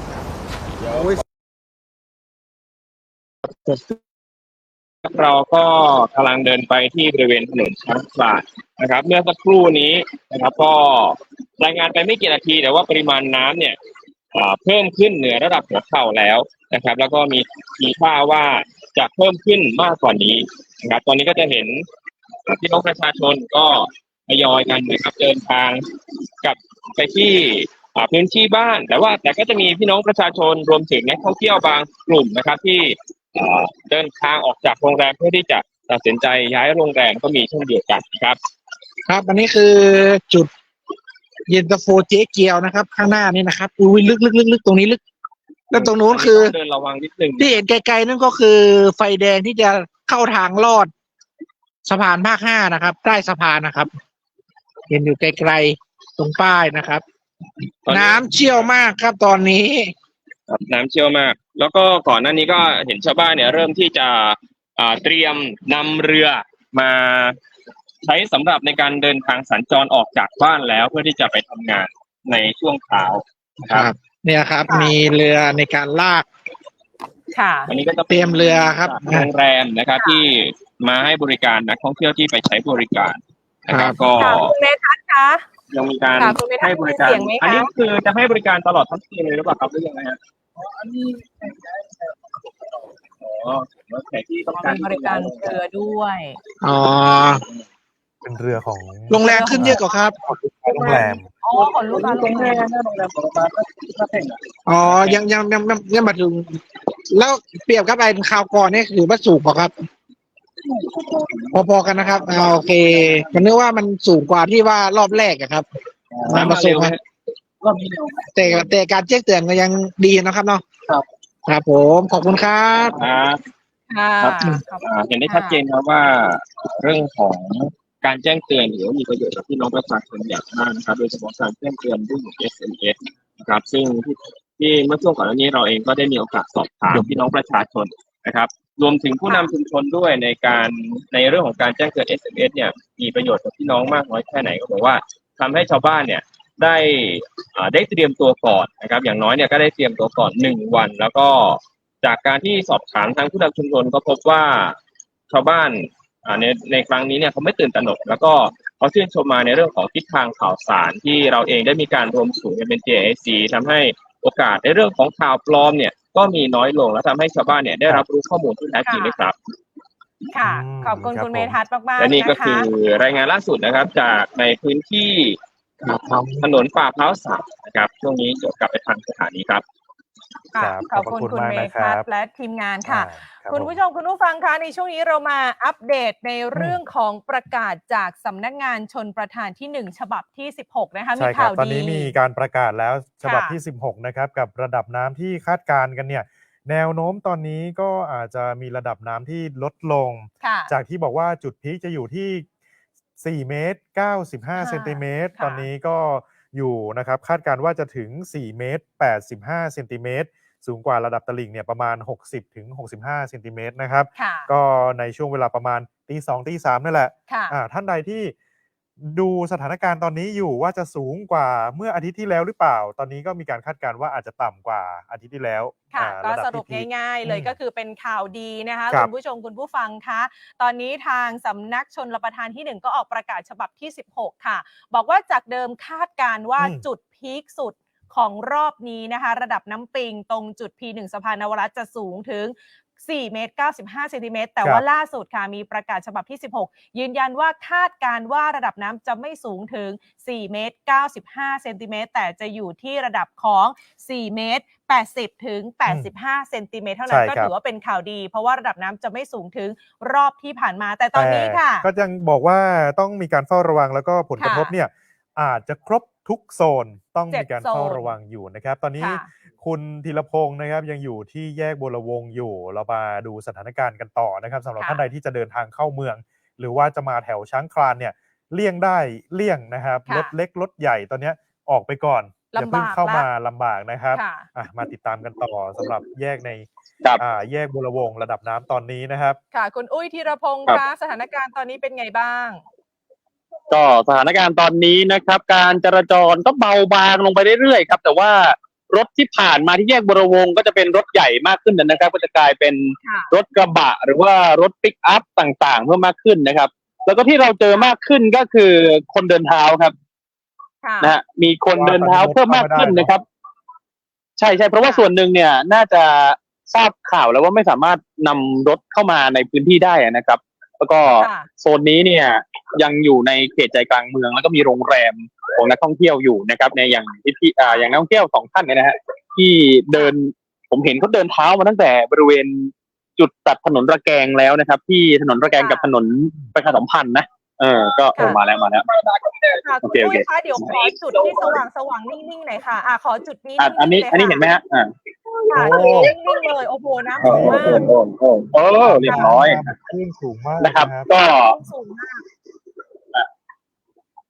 โอเคค่ะขอมุมนี้ตอนนี้เราอยู่กลางแยกครับค่ะขอมุมนี้นิ่งไปทางขวาอีกนิดนึงค่ะคุณอุ้ยไปทางขวาอีกนิดนึงแป๊บนึงนะครับโอเคนิดนึงนะคะโอ้โหเห็นว่าตอนนี้ เลยหัวเข่าขึ้นสูงเลย โอ้โห ถ้าเราอยู่ตรงแยกเนี่ยประมาณหัวเข่าแล้วครับ ค่ะ